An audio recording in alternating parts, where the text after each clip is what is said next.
Hello and welcome to the race to World Worst, where 4 teams of 3 battle it out in the Burning Crusade dungeons in the fastest time possible. We would like to thank our friends over at Blizzard for providing loot for our winners and RaiderIO for their support. I'm Matty B, and joining me today is Co. Now, Co, before the event today, the excitement was bubbling between the teams, a lot of nervous energy. I know they all want to do well. How are you feeling going into it? Yeah, I'm pretty good. I've been hand-holding a few people through to make sure everything is okay. So my shaking has just about subsided. Yep. Everyone is here on time. And I think we're ready to go, more or less. Absolutely. Now, it's a special occasion, so I've put on a jacket just for today, in good old Ron Burgundy fashion. I know you like that, Co. You're supposed to let me have that joke, not take it for yourself already. Oh, no. A lot more of that to come, I'm sure. Now, levels have been capped at 30. Gear is expansion specific. There's no stealth comps, heirlooms, and PvP gear are unavailable, and professions are allowed. So the dungeons we will be running today, let me get them up for you. We have got Hellfire Ramparts, the Blood Furnace, Mana Tombs, and Sethek Halls. Of that sort of spread of dungeons, Co, which ones might pose a problem to the teams? Or is it a case of finding ways to shave off valuable seconds in the dungeons? I think most of the teams have struggled with the ones in Terracal Forest, honestly. The Mana Tombs and Sethek, just a bit more mechanically complex. Ramparts very much is a let's see how much you can pull all at one go. Blood Furnace has a tiny bit more complexity to it, but still it's mostly gather everything up, let's go, see who can survive the longest. But the most mechanically challenging will still be the second half of what we're doing today. Okay, cool. So a lot to look forward to after our halftime break. But also, we had a message from one of the teams. I don't know if we should talk about this now, but they had a bit of trouble with one of the dungeons, didn't they, Co? Are we talking about Adam's team? Because currently all of the teams have messaged me having some So, hey, we'll get into that as we go. We'll get into that. So that's something to look forward to. So these teams will be playing for bragging rights, but also an amazing selection of prizes provided by Blizzard. Now, we'll have a look at the teams in a moment, but we do want to share the prizes here. For our very lucky winners, we've got game codes, we've got pin badges, we've got board games and plushies, all sorts of really cool prizes for the winners. Thank you again, Blizzard. It's such an honor to be able to do this. What do you feel about these prizes? I want to take one of these home. Yeah, I mean, originally you were actually going to be taking part in this event, weren't you? So yes, I was. You had a chance. Well, to be fair, so was I. But that was long before prizes were involved. Nothing but our pride on the line. Yeah. That's it. A lot of pride on the line. So let's have a look at the teams today. We've got 4 very spicy teams. And in turn, we're going to start with Team 1, Spice Boy. Here we've got Spooky Bro, as sort of a demonology warlock, our leader there. We've got Tank Famey. Now, interesting thing about Famey today is Famey's a returning champion to this event. Now, Co, you were on Famey's team last year, weren't you? And how did that pan out? Yeah, I mean, we smashed everyone. We were amazing. We were by far the best. I'm completely not biased in this event and won't be completely, massaging their egos throughout. Yeah. We did really well, and that warlock definitely brings a high amount of damage. Yeah. A high amount of damage, and we've been talking back and forth to Spooky Bro about this, and sort of finding the limits to what this warlock can do, finding the limits to how much damage it can pump out, and really min-maxing as much as possible. And I hope to see that today from Spooky. Now, we know Famey is a big puller as well. He likes to pull big, take risks. Do you think Famey will do that today with this new team? Yeah, he's definitely a big puller. He's definitely going to. I saw them last night practicing, and it's going to be hopefully half the dungeon in one go, especially as just before the event, Melanie switched, as we were discussing, from Ret to Holy Power to that's big. Facilitate the pulls. Yeah, that is big. And so you notice here on the graphic, we've got Melanie as Ret Paladin. It was news. It was shock to us of the change, but understandable with these big pools. Let's move on to the next team. Co, take it away. Take it away. I don't know who we're going with next. It's Yes, I'm behind you, dude. True. Yeah. The good, the bad, the ugly are probably, given what me watching them, I think they're going to be the highest damage, because I mean, just the Shaman and Arcane Mage combo, huge amounts of AoE to pump out. Widow with the bubble pools, which was an interesting strategy I hadn't seen probably since original TBC, if I'm honest with you, but it looks cool when it works. It's just a case of, is the prop value going to have the same amount of survivability to be able to pull as big as our returning champion in the Fami on the prop warrior, or a Guardian Druid who's obviously had a decent rework since the first round of these events. Yeah, absolutely. Let's move forward now to Goblin. Now, Goblin here has our guild leader in. Actually, do you want to take that away? Talk about Adam. You have to say their real name. Like, they put lots of effort into this. Okay, name. I will. Just one time. For everyone out there, I'm going to say it one time. Goblin D's nuts. Okay, it's done. It's out the way. Clip it. Yeah. We have to clip it, yeah. No, it has Adam, who insists we all call him Adam 1, and I am Adam 2. I feel that speaks very much to who they are as a team. No, he's obviously the leader. I'm joking. He's obviously the leader of the Starship community, and therefore very much should be known the captain of the Starship Enterprise. They're fantastic people, and they are the heart of our community. They are, and that is, of course, Celeste is Adam there, the Havoc Demon Hunter, who got very lucky when farming for his gear, and I know TNG got lucky as well. So we're going to see some incredible bits of gear as well, those low drop chance pieces coming out for the team. Can we talk a little bit about this Resto Shaman, though? What do you think the Resto brings to this team in particular, and how it can help them, do those bigger pulls? Well, honestly, with Shaman, yeah, obviously they bring a lot of healing, and they bring a really quite insane amount of damage with Chain Lightning. But the other thing that really helps in this event is they're going to bring the Elemental, which they're only going to get to use once per dungeon, hopefully, otherwise something's really gone wrong if they use a 5-minute cooldown twice. But they managed to bring just so much in the form of control with their totems.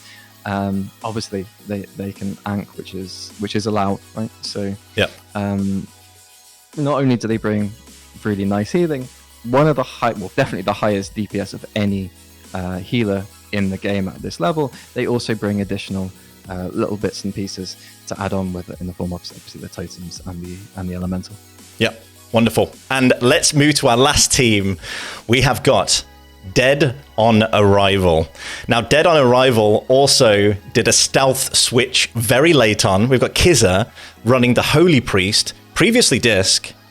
Can we talk about potentially why that change was made? And then we can talk about this Beast Mastery Hunter, because I think it's very interesting. But what do you think the Holy Priest brings to this group in particular? Well, what I'm hoping it brings is just absolutely spamming Holy Nova on cooldown for the entirety of the instance. That's what I'm hoping to see. Yeah, getting to those 20 stacks. And I don't know. Yeah, exactly. Yeah, exactly. Well, it's not even getting to the 20 stacks, right? You obviously store it a bit at the start of the instance, so you can have one big pull where you can just blow up everything, especially if you have decent trinkets, right? Because that's the other side of this that you're not really being able to see. It's like some of these trinkets will give you a proc of 100 versatility, which at this level is unreal, right? Yeah, insane. It is like 20-30% procs of tertiary stats. Obviously they bring a lot of movement speed, which isn't something people really will consider as a strength, but if you spec into it, then obviously you have Feather. I'm not sure if you can get all the way to Body and Soul and have the Holy Nova talent, so that's something to think about. Like very much I'm hoping to see that dome of light flashing its way down the corridor. Yeah, I'm sure it will. Now let's talk about the Beast Mastery here. Very mobile, of course, which is why on live it's such a good pick when having to do mechanics and sort of move and DPS and sort of get that max DPS out. With these dungeons being level 30, what does the Beast Mastery bring? Why is it better than something else that they could have brought into the mix? I guess you would have to say the pets will give you a bit of survivability that you might not otherwise necessarily have. it's definitely going to be something, even though a meta hasn't really existed for this in this form. I'm sure there are other people who do events that are somewhat similar, right? But there isn't really such a thing as a meta. We all know from our testing and from playing it that Shaman's kind of overpowered, but Warrior is really strong. Athlock is really strong. Is a BM Hunter strong? I would say, given by the times they've told us, it definitely has a chance of being strong. I haven't seen really enough of it to know if things like Beast Cleave, multi-shot, having a Bestial Wrath access on cooldowns is going to be pulling the same amount of damage of some of the other ones. Okay, and it's interesting you talking about meta. This has been thrown around a lot. Of course, there is really no meta at level 30, but it'd be cool if something does develop, especially when they've played the dungeons so much and they've played these different classes, and we get to see it today. We've got a big spread of teams and classes to view, and maybe something will come out of it. I don't know. I'm excited to see. They've been practicing hard, and I know they want to put their best foot forward. Now, we've got a lot of people in chat. I want to let you all know that we are part of the Guild Starship. This is the race to World Worst. We've got 4 teams competing in 4 dungeons in the Burning Crusade expansion. They're trying to go as fast as they can and get that top spot. So if you finish first with your time, you get 3 points, second 2 points, third 1 point. We'll be tallying the scores up at the end, and the winners, of course, will get all that sweet loot provided by Blizzard. Now, Co, I'm so excited. We are almost ready to go.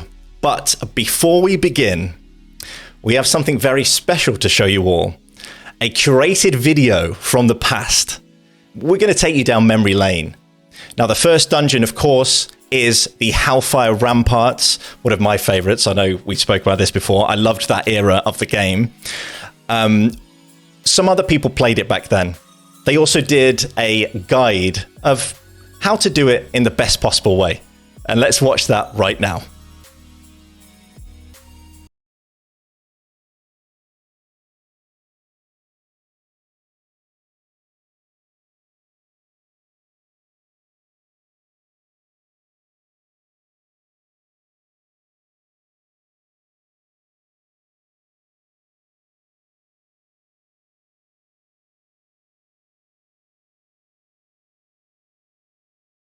Mag 30.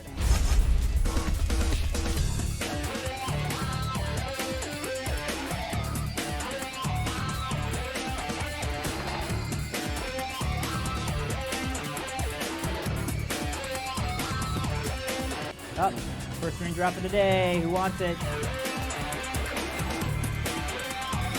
Skull first, as always.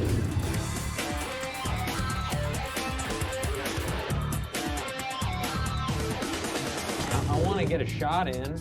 Dude, then shoot faster, Mr. Purple Bow bullshit.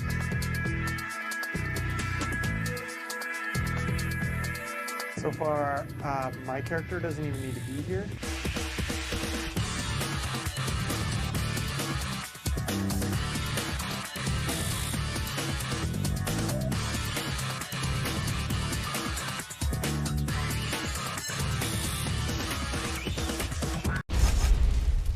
He's mainly a tank and spank, but he has 2 clerics with him. So they'll constantly be healing him if we don't take them out of the game.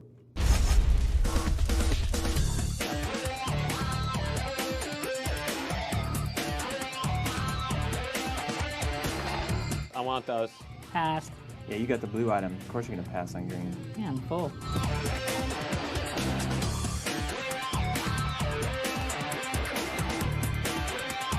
Oh, there's a chain of guys. I'm not gonna lie to you, right around the corner here. I'm just gonna shoot him. We'll do it right now. No. Do it, do No. it. Don't wait, do it. No! He's gonna be casting Rain of Fire. He's going down, down, down in a burning rain of fire.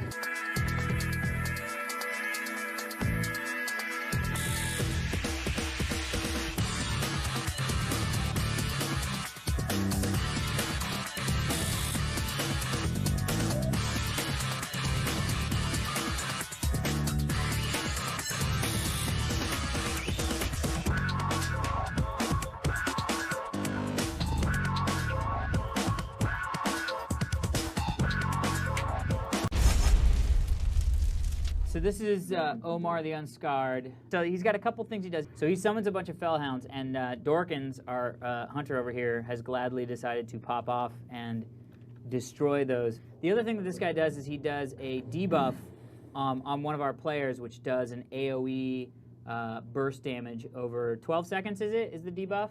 I believe so.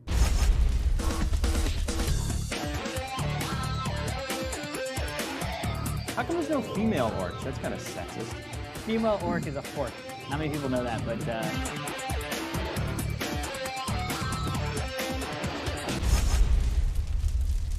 so we're here at the final boss in Hellfire Ramparts, Vazruden the Herald, and he's kind of tricky because it looks like a random normal pull with the skull and the axe and all that stuff. But once those guys are done, Vazruden is going to land and hop off his Drake. We kill him. He's pretty much a tank and spank, right? He doesn't do anything too crazy. Big fireball. The Except the dude. dragon will shoot at us. So halfway through this fight, the dragon's gonna land after you kill Vazruden, and then Lyle's got to tank him away from us so that we don't get the AOE cone of effect fire. So let's fire it up. Bang bang. That is a trip down memory lane. And I was looking at chat and a couple of people saying it made them feel old, nostalgia, things like this. How do you feel about that watching it, Ko? Well, it only makes you feel old if you can remember it the first time round, right? So It's true. I was definitely playing BC then, but I didn't actually see those back in the original iteration of this. So I didn't really feel too old, but I definitely got the nostalgia hit from it. Yeah, it did look really cool, and especially the music. I don't know if any of you out there were listening to that music, and it was just, it brought back some old 90s vibes. Someone in the chat said 20 years ago. Did you say it brought like 90s vibes? 20 years ago? I shouldn't do math on stream. It's not maths. It's released 2007. TBC. Yeah, 2006. Yeah, exactly. 2006. Someone said in chat. 2006. All right, cool. No. Well, we are almost ready to go. And we've got a couple of minutes here before we begin. I know the teams, I sort of see them dancing around at the dungeon entrance. It's kind of crazy.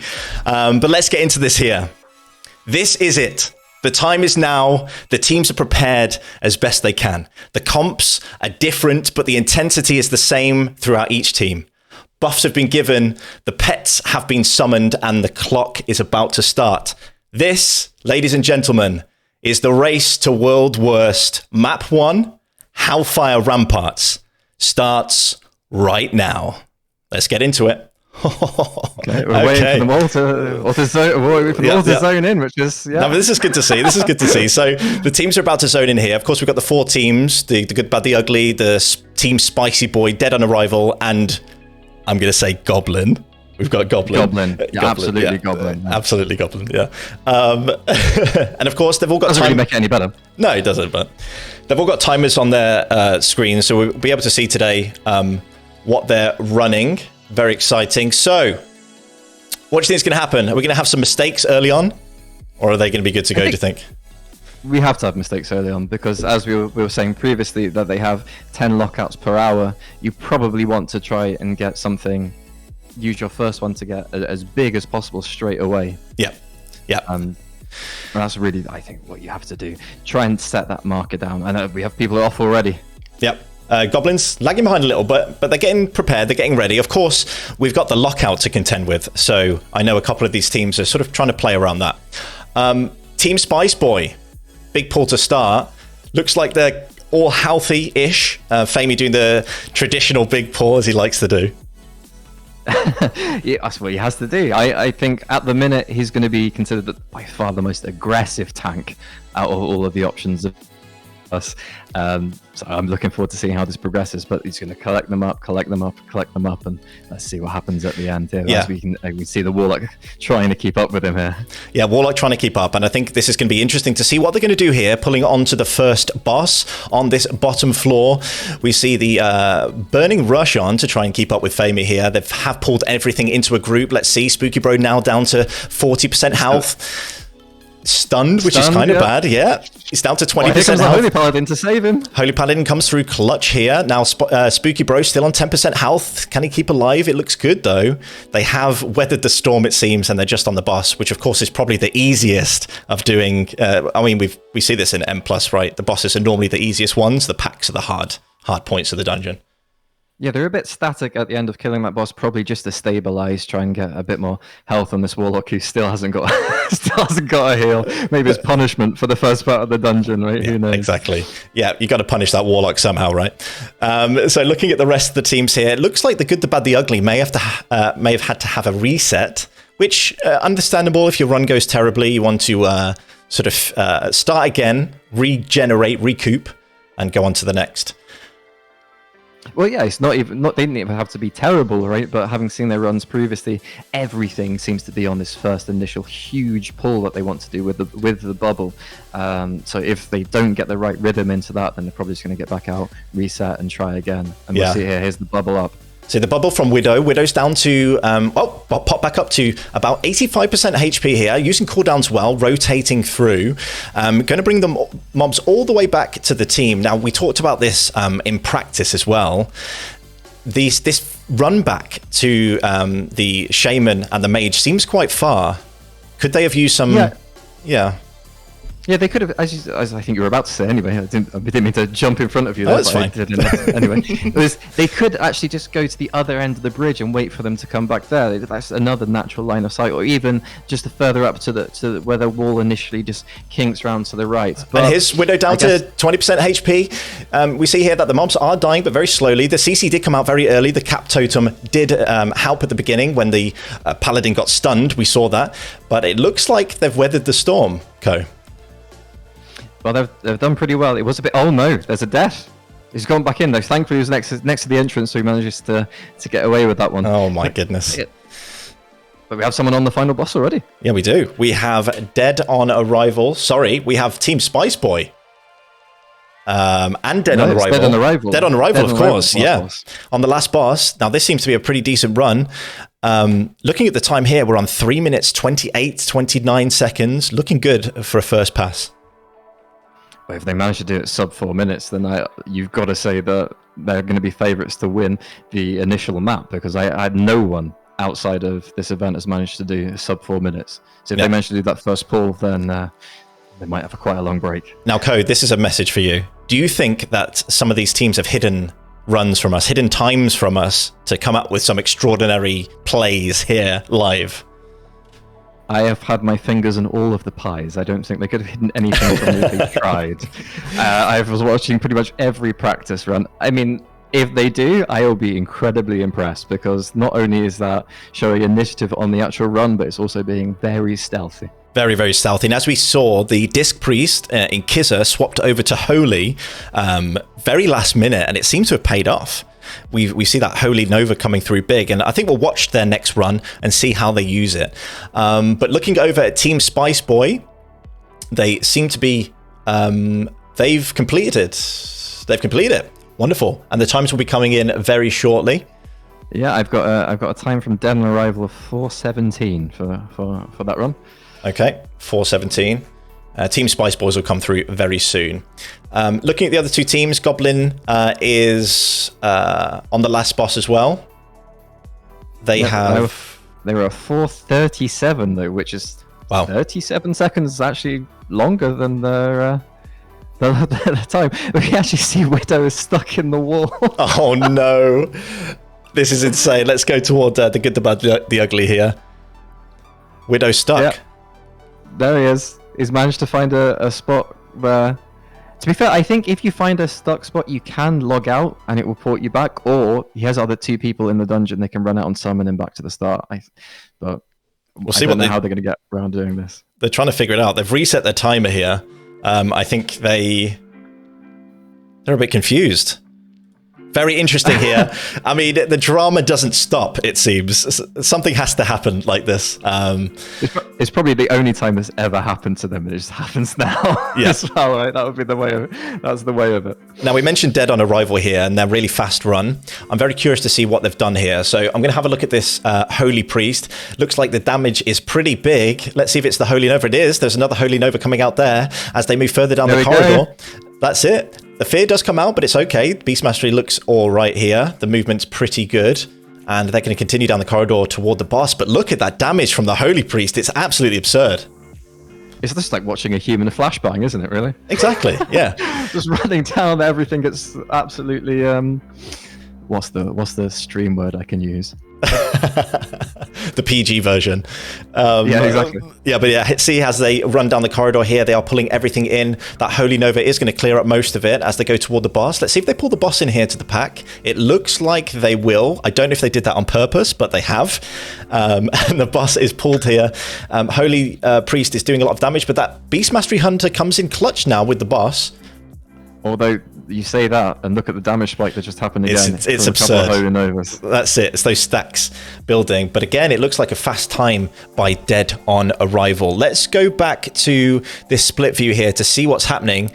It looks like the good, the bad, the ugly have figured out what happened, and they're almost ready to go back in. Now, I'm curious to watch this run again, because I know we did previously, and we saw how Widow pulled all the mobs, rotating cooldowns, brought it all the way back to this particular point, so the Shaman and the Mage could start DPSing.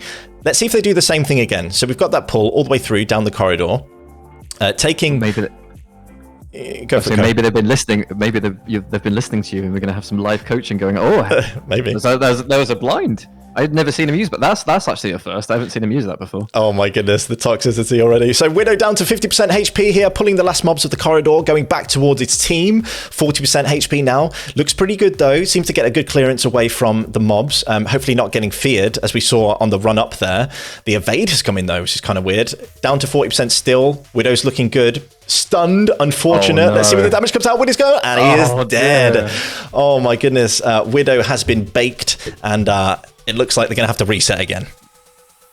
Well, it was seemingly looks a bit cleaner as he ran through, but maybe you could say because he actually hit the blind so early, they didn't manage to ball the mobs up quite as tight, so that when he ran actually back through on the mount, he wasn't able to get through all of them, and he still managed to hit a couple of stragglers at the end, and they were ultimately his demise. Yeah, you're right. And I popped on here to Team Spice Boy. It looks like they are just pulling big and pulling fast.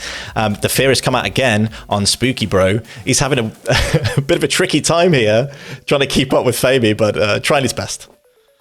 I can imagine all the swear words coming out on their chat as he gets feared through 2 or 3 times back to back. I can imagine the complaints going out. But Spooky Bro down to 1% HP. Looks like he's literally down to nothing, a sliver of health. Let's see if they can heal back up again. He's creating a health stone in the middle of the fire. That's a brave move. I think he actually did get a heal, but standing in the fire while creating a health stone is definitely a bold strategy. Very, very bold. And I mean, it's what we come to expect sometimes from our Warlock friend. But here we have the split view. The teams are sort of sorting things out. Looking over at the good, the bad, the ugly again. Widow is trying that pull again. Delaying cooldowns, though, it seems. And moving forward here, let's hope the stun doesn't come out again, or the fear, in fact, to finish off Widow. And we've got another finish from Dead on Arrival. Let's head over to their POV here. Exactly the same time as before, 4:17. Wow. So how do you think they can iterate on their runs and make up those few seconds to really give them that extended lead? I think it's just going to be having to pull the first boss just constantly around. I mean, they have no reason to stop. The Hunter can pretty much do their entire rotation while moving. If you are a Holy Nova spamming priest, whole thing while moving, there's no reason for you to actually stop. Yeah, you don't have to stop to clear those packs unless they have a specific CC you're worried about. You can just keep running. And they will eventually die, and you'll eventually get to another boss. And then when you get to the boss who's up top, then maybe you can stack up there if you wanted to on the final one. But there's just no reason for you to actually stop moving. No, you're right. And I think it's going to be interesting to see what they do here. If they do try and change things up, or they're just going to hit the head against the wall and do the same thing. But hey, it's working for them. So who are we to say, right, you should do X and Y better when they are, in fact, in the lead? Well, you are the one who's creating the spreadsheets earlier, so you maybe know something a bit more about it. Well,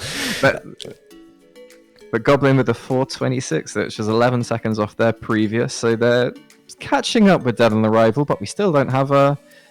I still don't have a confirmed time from anyone else, do we? no, we don't. And I think Widow's team is still... I mean, they've got further. It's almost like they're progression raiding, right, in the dungeon here to try and get as far as they can in Ramparts, which is interesting. Oh, you called me toxic, so I'm not sure what to say about progression raiding Ramparts, right? I mean, hey, you have fun playing the game how you want to play it, right? So here we are. But it looks like they are figuring things out. They're up now to the second floor, which of course has the two bosses on either side. We saw in the pre-video that, you know, and as you said as well, these can be cleared in one pull, basically. You can keep walking and fighting. You don't really need to stand still and AoE specific mobs packs down at a time.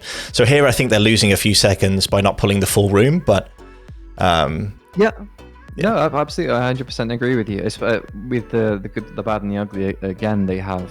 Okay, they have the Elemental Shaman who has to stop, but he has Stormkeeper, so every now and again they can obviously move and pull at the same time. But you see Widow getting low. Yep, Widow getting low here on the pull, but it looks like they'll be all right. They are doing smaller, slower pulls, so you would think that Widow would stay healthy for a long period of time. Maybe it's just a case of just wanting to set a time here. Maybe they just want to get something on the board, and then they'll go back to trying their big pull. That's not me being toxic. It's literally a legitimate strategy, right? I mean, okay, all right, cool. Let's move forward. So it looks like we have 2 deaths on the Spice Boy. I think they pulled too big, and I'm curious to see their first pull here, if they can. I think that they're just going for it. They've decided full send, absolutely full send. Don't worry about anything else. We're either going to do this in 3 minutes or not do it at all. I think that's right, and I think we're about to see it here. I'm very curious to see this pull and see what's going to come out. We've got the summoning of the Fell Hunter here, and probably Burning Rush having to be put on right to keep up with Famey, but we'll see what they do. I don't think there's anyone on Earth who can keep up with Famey. Off it goes. Fireworks gone off as well.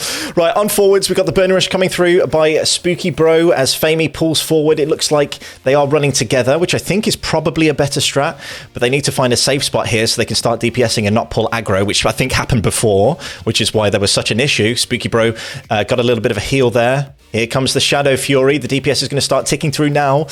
Spooky Road down to 70%. It was stunned. Oh my goodness, Famey doesn't notice. Famey can't take the aggro off. Famey's down to about 40%. Spooky Bro again down to 30. Seed of Corruption coming out here, and it's dead. What can you do, hey? I mean, I think there needs to be some sort of communication there on Spooky Bro's part, right? To tell Famey to come get the attention of the mobs, or just the normal rule of M+ is if you have aggro, run to the tank, right? There's this.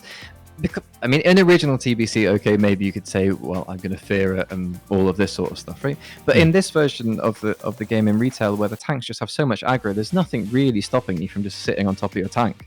And just be like, he'll thunderclap the aggro off of me. It's fine. I mean, in actual proper Mythic Plus, when they have more of like the cleaves, the cones, and all of this, that is actually genuinely dangerous. Then maybe not. But in this version, I think you just basically stay in your tank.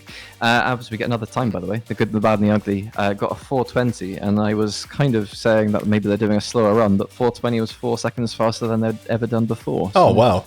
Hey, the nerves have got them. They're running harder. Now, I've zoned in here on Team Spice Boy once again, so I think it's curious to see what differences they'll make with this pull. It looks like they're doing much of the same. Seed of Corruptions are coming out. I think that's not wise. Why take aggro off the tank so early? But it looks like they're trying something. Spooky Bro down to 40% HP. He has healed himself with a health zone already. You're right. He just decided that before you get to the kill zone, he's going to start putting Seed of Corruption. But hey, he's just asking to get killed. Honestly, You're right, but I think it's definitely something they have time, right? They have time to figure this out and move forward. Now, I want to take a look at this Holy Priest. I'm so curious because the damage is just super nice, and we had someone in chat as well talk about the Holy Priest strat, and it's true. This Holy Priest strat is really good. The Holy Nova at 20 stacks, or indeed, as you said, Ko, at the beginning, just Holy Nova in general seems to be pretty good. It just does everything. There's nothing more that you could possibly want for it to do. Heals, does damage, vaguely big area that it's used in, and they took 1 second off their previous time. They're now on a 416. We're getting to the area now, though, where they have to be slightly careful about the instance lockout, because that's 3 runs for dead on arrival in the first 15 minutes. Yeah. So this is something that the teams are aware of. There's, of course, the instance lock, which we've spoken about. But I think it's curious. At the beginning, we talked about meta, and we said how ridiculous it could be to say that there are meta comps for something like this. However, I'm looking at a Holy Priest and even a prot warrior, once things are rolling correctly, that seem to be pretty good. Wouldn't you want like a prot warrior, Holy Priest, maybe double Holy Priest? You could say that, but I've just seen the time that Goblin just pulled. Okay. They pulled a 355. Oh my goodness. Okay, next time they run through, we're going to have a closer look at that, because I wonder what they're doing here. Well, lots of damage, I'd imagine, a 355. We'll see what happens. Yeah, Ko. Yeah, exactly. I don't want to take it to base values here, but that's probably what's happening. But with the Holy Priest, you have to say that they do provide a lot of healing, but you'd probably still want something with a higher damage potential. Like, yeah, they do get the healing and they do have nice amounts of damage, but if you look at the Elemental Shaman pulling like 3 to 4k DPS, like, okay, Holy Nova's nice with like 1.5 to 2, but still double the damage. True. Of course, we get that healing out. But yeah, the best defense is a good offense, especially in something like these dungeons, where if you can kill those mobs quickly, then hey, who needs a healer, right? Just good advice in general, right? It's always the healer's fault. Well, of course I am a healer main. I do have to tell everyone this. But in this particular instant, maybe a healer might not be a good route.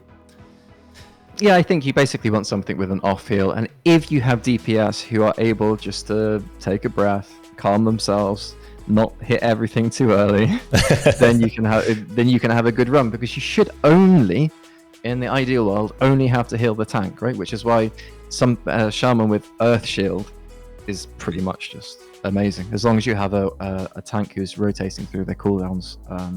Yeah, and the facts of mana. Now I think Goblin are waiting for you, by the way.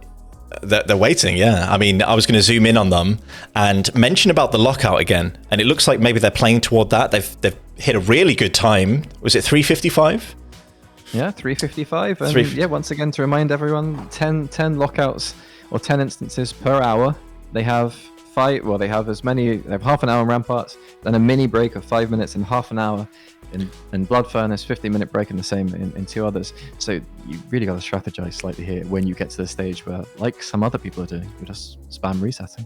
Oh, and there we have the we have the message from the team that they're on a bio at the moment. But we'll have a look here at the full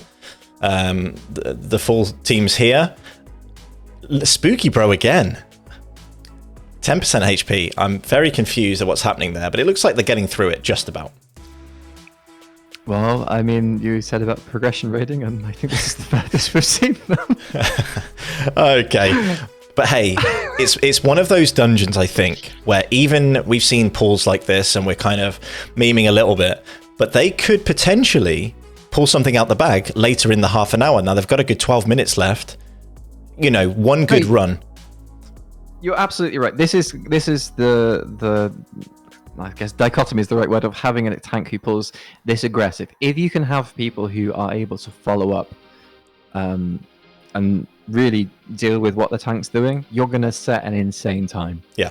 But that's just it, really. Like, you can have the consistency of other people, but if with the Warlock DPS here, if he can just not get the aggro, then I think, and wait for them all to gather up, I know it's a bit tempting to go and explode everything as soon as possible, especially with something like Seed of Corruption, which just looks so good and feels so chunky, especially if you look at the DPS spikes when he uses it. Then no, he's got to relax, and they'll be fine. Yeah, you're absolutely right. I think they make the micro adjustments, and they'll be rocking. I really like Famey's fireworks every time he charges in. It's pretty nice to see. We've got the good, the bad, the ugly. We haven't spoken about them in a little bit. They are on the second last boss of Hellfire Ramparts. They've pulled some decent time, but they do need to also step things up. They've got a good 10 minutes to do that, and I think we can get some good times coming out. I do also want to have a quick look, if I can, Goblin. I almost said their full name. I want to have a look at Goblin here, because of course they did the fastest time of 3:55 so far, and I want to see what they're doing. It looks like, as we were saying before, they are just going forward and... Hold on 1 second. What is on Adam's head? Is that like an apple or a pumpkin? I have no idea what he's doing in many ways. Right, okay. If anyone chat knows what's on Adam's head here, let us know. As long as it's PG. Yeah, as long as it's PG. But sorry, Ko. Yeah, we were saying they look to be just rushing through everything, right? Yeah, I think they perhaps, I don't know if they listened or this is their own strategy, but as I think someone said in chat earlier, when you have a Resto Shaman and a Guardian Druid, do you ever really need to stop and heal, right? Yeah. Just go. Apparently it's Pepe. Pepe. Pepe, isn't it? People in the chat coming through. Yeah. Fishbowl head. I'm going to give you a call out there. It's Pepe. Oh, there was also someone just before that. But oh, I yes. have no idea. Zoxters. Did we get it right? I think we're just too British. We're too British, that's it. And we do have a beautiful community in here. I really do. I'm happy to be a part of Starship. And of course, we are the guild who are putting this event on in conjunction with Blizzard and RaiderIO, who have supported us with prizes and vision as well. And we want to thank them. But hey, if any of you want to be a part of this growing community, do have a look at Starship. And Goblin D's Nuts, I'm going to full name them. The leader here, Celeste, is our guild leader, and they're running the best time. So does that say something about the guild? I think it says it's fixed. Ah, yes, fixed. We can't be putting that out. But maybe, maybe it is. Maybe it is. But we are running close to the end of the 30 minutes here. We have the best time coming through by Goblin. The other teams are pushing. They are pushing hard. As we know, Team Spice Boy is pushing almost the hardest with that tanking. But I don't know. I don't know if they can catch this 355.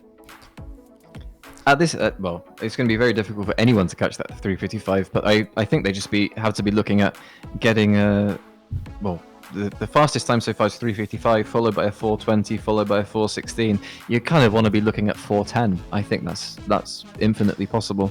Yeah. But then again, it's one of these things of, do you want to necessarily slow down the tanking? It looks like he's able to do it. What's the problem? It seems to be just let him gather it, relax. Yeah. Put the seed on the melee mobs and not on the casters, because as soon as you put it on the casters, then it's going to explode on people who are outside of Fami's aggro range, and then you can have all sorts of problems. Yeah. Put it on the melee mobs that are going to stick on Fami, wait a bit longer, you'll be fine. Now, talking of Team Spice Boy, they are just about to start their next pull. It looks like, oh my goodness, he's not cast anything. Oh, they're doing smaller pulls, it looks like, maybe? Well, the tank's dead. Okay. Yep. Nothing to say that. No. That's a reset. Oh, or are they? Well, unless we have a Warlock tank here, then I think that...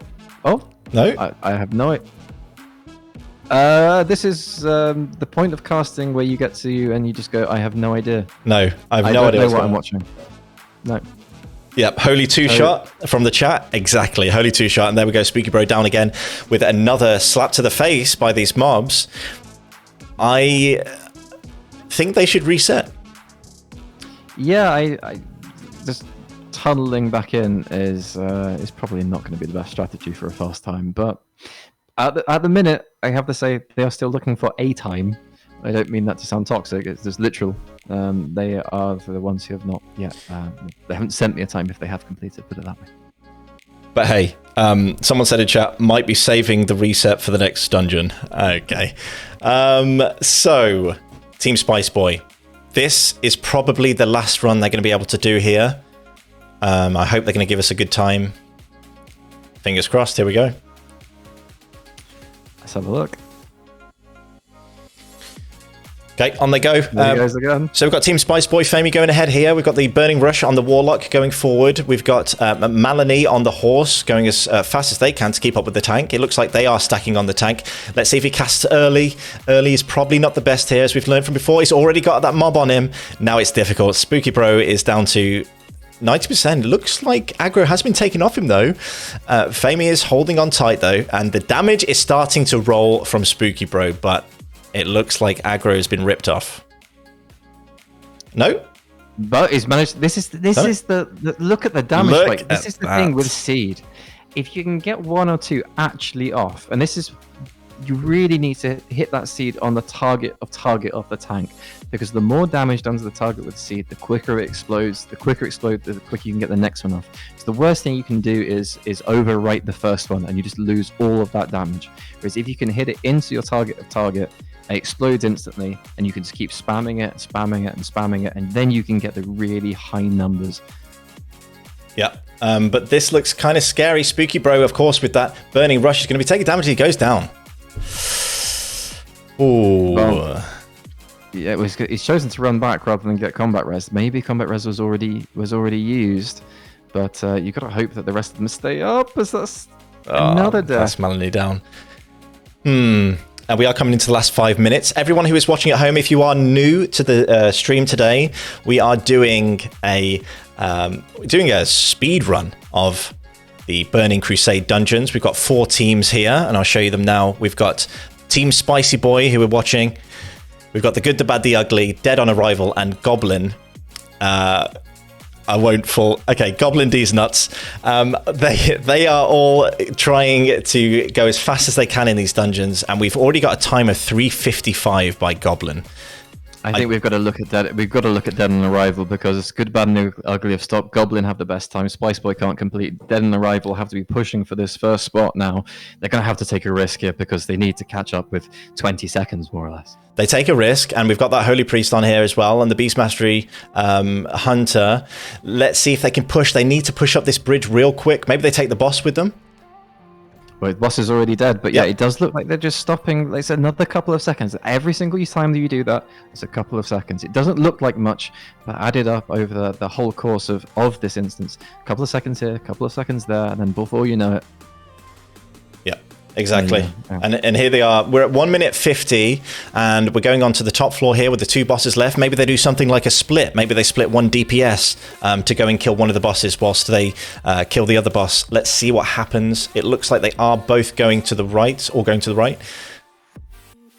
It does look like that. I thought maybe they might try something ambitious. Oh, they are. Splitting. They're doing it. They're splitting. So the Hunter's going to the left, to the last boss, and the other 2 are going to the right to finish that boss off. I think this is smart. I think this is how they can get the right time. Is this 2 minutes 20? This might be a 2 minutes. It's 2 minutes 20. It is.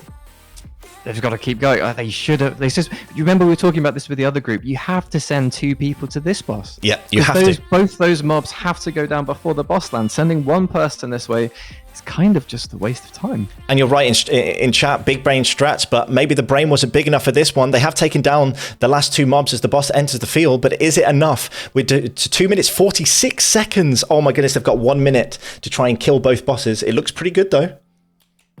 I'm curious what the health is on the other boss, if anyone's going to come over and help out. It's 3 minutes, there's 50 seconds left, as Nazan descends from the sky, and it's got to have 2 up at the time. Oh my goodness, 3 minutes, 5 seconds. Here we go on the last boss here, taking it down as fast as they can. Maybe the Hunter dies, hopefully not, we'll see. They keep hitting as fast as they can, hard as they can. The health potion came out to keep them nice and topped up. Oh, this is going to be on the edge. We're down to 3 minutes, 20 seconds. They've got another 35 seconds to try and beat the time. Can they do it? What do you think, Co? Is it going to happen? It has to.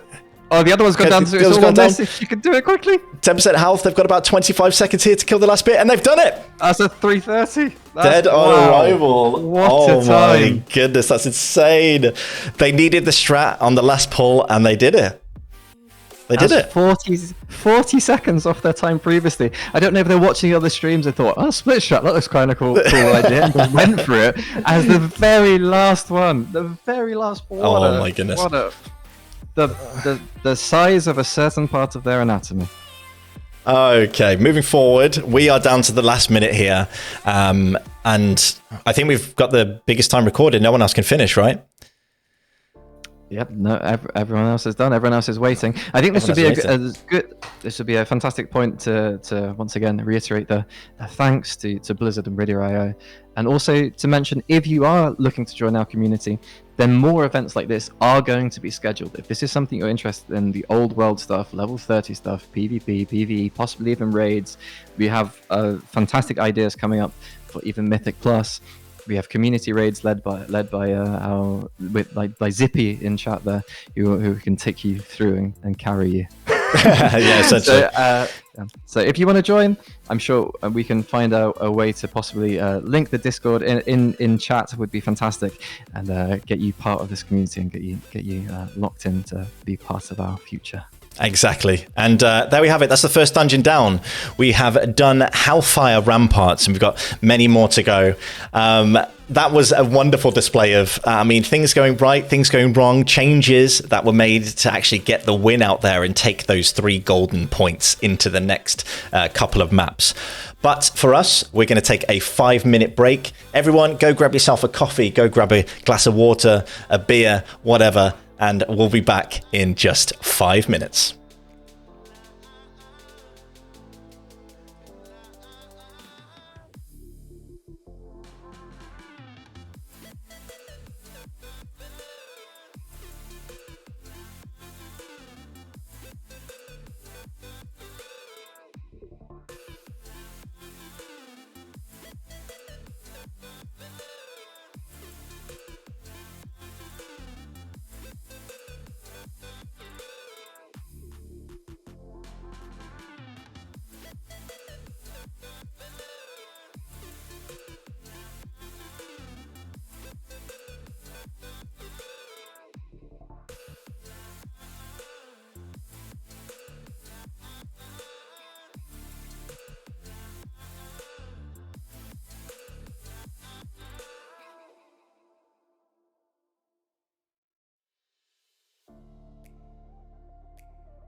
What a crazy first. Oh, here we are.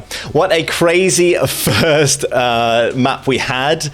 Unexpected things happened, and I think that's what we're looking for today. And some great times run. Co, how do you feel about everything going into the next map, which I believe is Blood Furnace? Absolutely, it is Blood Furnace. It's slightly more technically challenging. Not too much, but it's a few more things to think about. A bit more opportunity for things like line of sight. A few more things with stuns, especially the rogues on the stairs going up, if you remember that, and you'll see it in a second, I'm sure. I don't want to give away too many spoilers. The only thing I'm sort of vaguely concerned about, but I think every team has managed it so far, is that everyone gets 5 attempts, or more or less 5 attempts for the lockout, as I keep repeating, but it's worth knowing because this isn't Mythic Plus, right? You can't just keep going and resetting or whatever the case may be on different realms. Because it's so quick, 3, 4, 5 minute runs, you have to keep that in mind. Although Blood Furnace does seem, although we have seen some insane times taken off so far, to be a slightly longer dungeon than Ramparts was. Slightly longer. I think there is space to have some fun things happen, some interactions that the teams could potentially use to get some faster times. It's going to be very interesting to see it. Now, much like our first video that took us back on Nostalgia Road, we've got something special for you as well for the Blood Furnace. So sit back, enjoy, and we'll see you on the other side.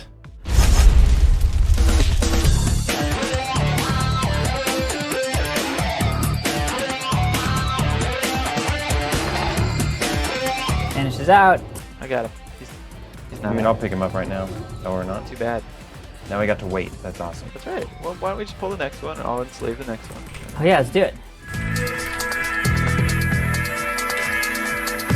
There's only one rogue there? Probably be another one. There's one right here in my face.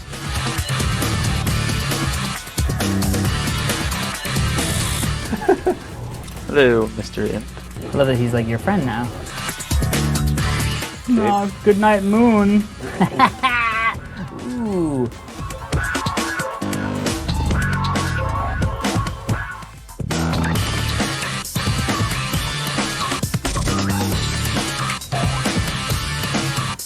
Stupid wizard. Was that Mr. Wizard? Ms. Oh, Wizard. Yeah.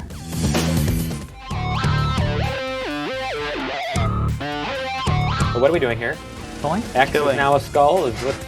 X is now a skull. Well, yes, I don't know what that means, but Default is truly kill X is now a X skull. Second. We already killed the skull, obviously. These are So basic now we rules kill- of raiding, guys. We kill X. I mean, are you paying attention at all? Never. That's what I thought.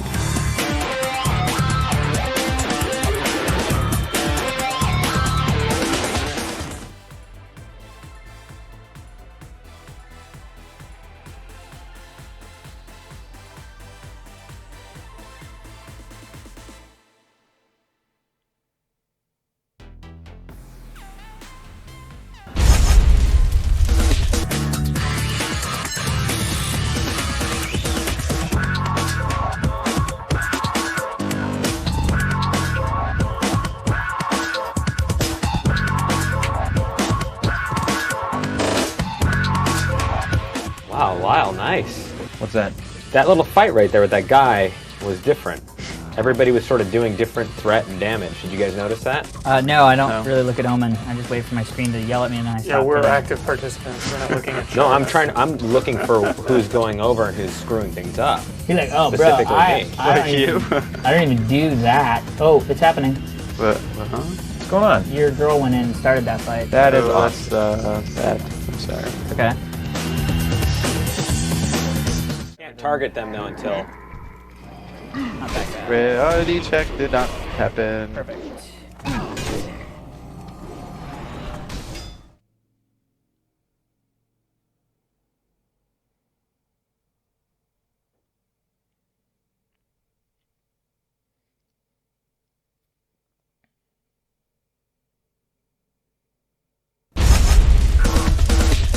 I think we go to the right and there's a rogue over there. I'll pull him back if there is. Anything pop? Here he is. Do we have to pretty much clear this room out, Juggy? We don't have to kill that group over in the other corner with the chest, the locked chest over there. Oh yeah, it's locked, so let's avoid it. So again, Soon not as when it's he- red. I Not know. when it's red. Yeah, and I'm gonna banish it, so I cannot enslave those, but I can banish them. Nice.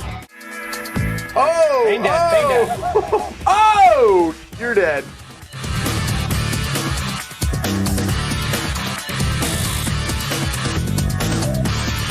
Can you banish these guys like you did I the can other banish one of them. Okay. Okay, these are the guys with the random charges, right? Yes. Oh! Dude, he clocked you. What is up with that?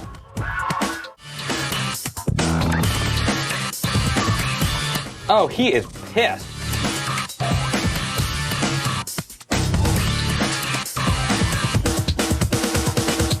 Old school roll for the chat. I got it. I'm stealing it. I'm ninjaing Well it. done, Ninja. Roll. Damn it. Damn it. With the bringer of death.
Rightio. So we are back on. Hello, everyone. Welcome back. Sorry about the audio there. We'll get that fixed for the next one.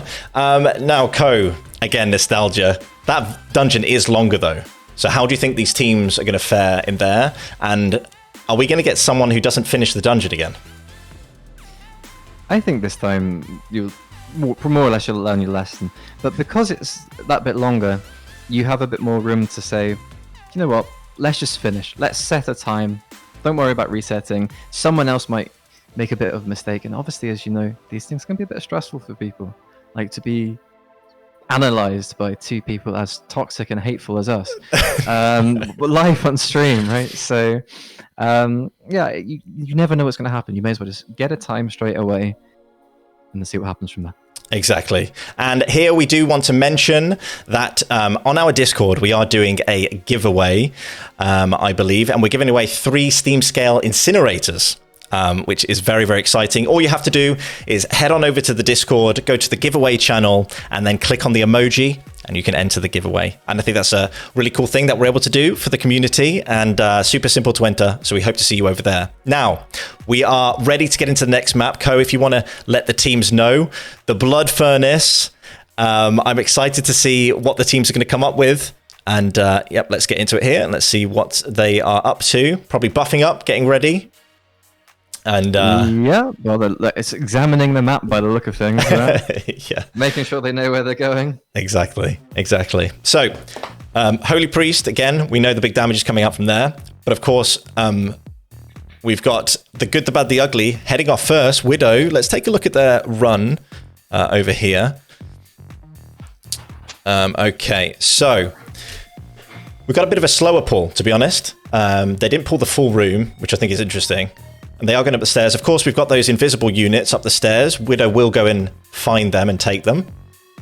Hopefully. Yeah, absolutely. That was, I remember watching this the first couple of times they did it. There was always the first 2 mobs and then straight into this room, corner pull, and this is where it starts to get a bit more tasty. Although when I was watching it, Maz the mage was always dying because he wasn't able to control the on the stairs. But it looks like they can this time, and they've pulled a nice group of mobs at the entranceway here to the imps. We know round this corner are going to be those imps. Let's see if they try and dodge a few.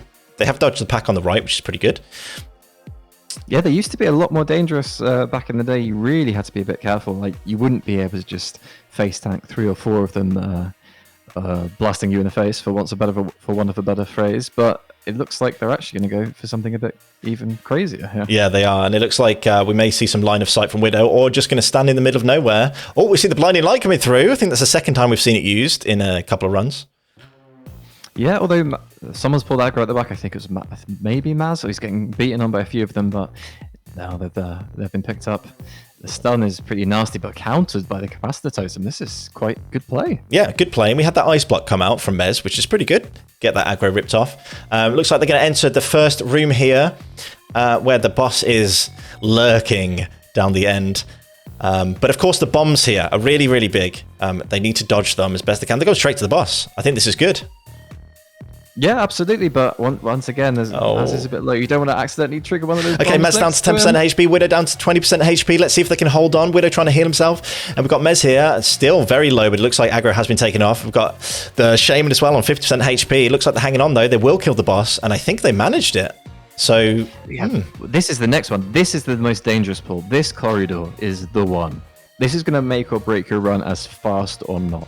Yeah, this corridor is interesting if the bubble pool comes out here. Maybe a bubble pool, but it's very dangerous, isn't it? And let's see what happens. The silence has come out on Widow, but it looks like they are going to do it kind of slow, maybe half at a time, dodging and weaving. So many bombs. There's so many bombs. Next to them.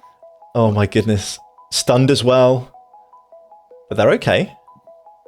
Well, this is the thing about what makes it so dangerous. Is obviously once you're stunned, you don't have access to any of the dodge, parry, the block. You just take damage. You just got to hope that someone else can do something for you in that situation. I don't know why he's running back rather than just around the corner though. It is a bit strange. We have the Earth Elemental out, which I think is also a bit odd. Maybe the Shaman took threat and was scared. But anyway, here we are going into the next room with the boss, of course, at the end of the corridor, but you have to do the RP before you get there. And wait, is he going to go and run? Is he going to be brave and run up and just pull that lever? It looks like Widow is. Oh, he's going for it. Here Straight in, grabbing the lever. This is going to be chaos. I love every second of it. Yeah, absolute chaos. And let's keep an eye on it. There's a bubble on the mage already because they know what's going to happen.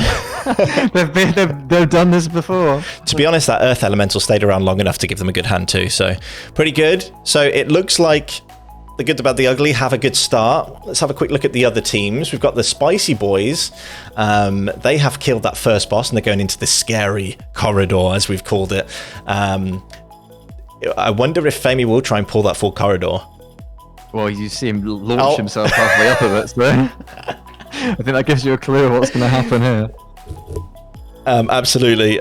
Someone in chat said, where do I find the giveaway thing in Discord? I'm sure one of our wonderful mods will point you in the right direction. But there is a channel just waiting for you, Noki, in just a moment.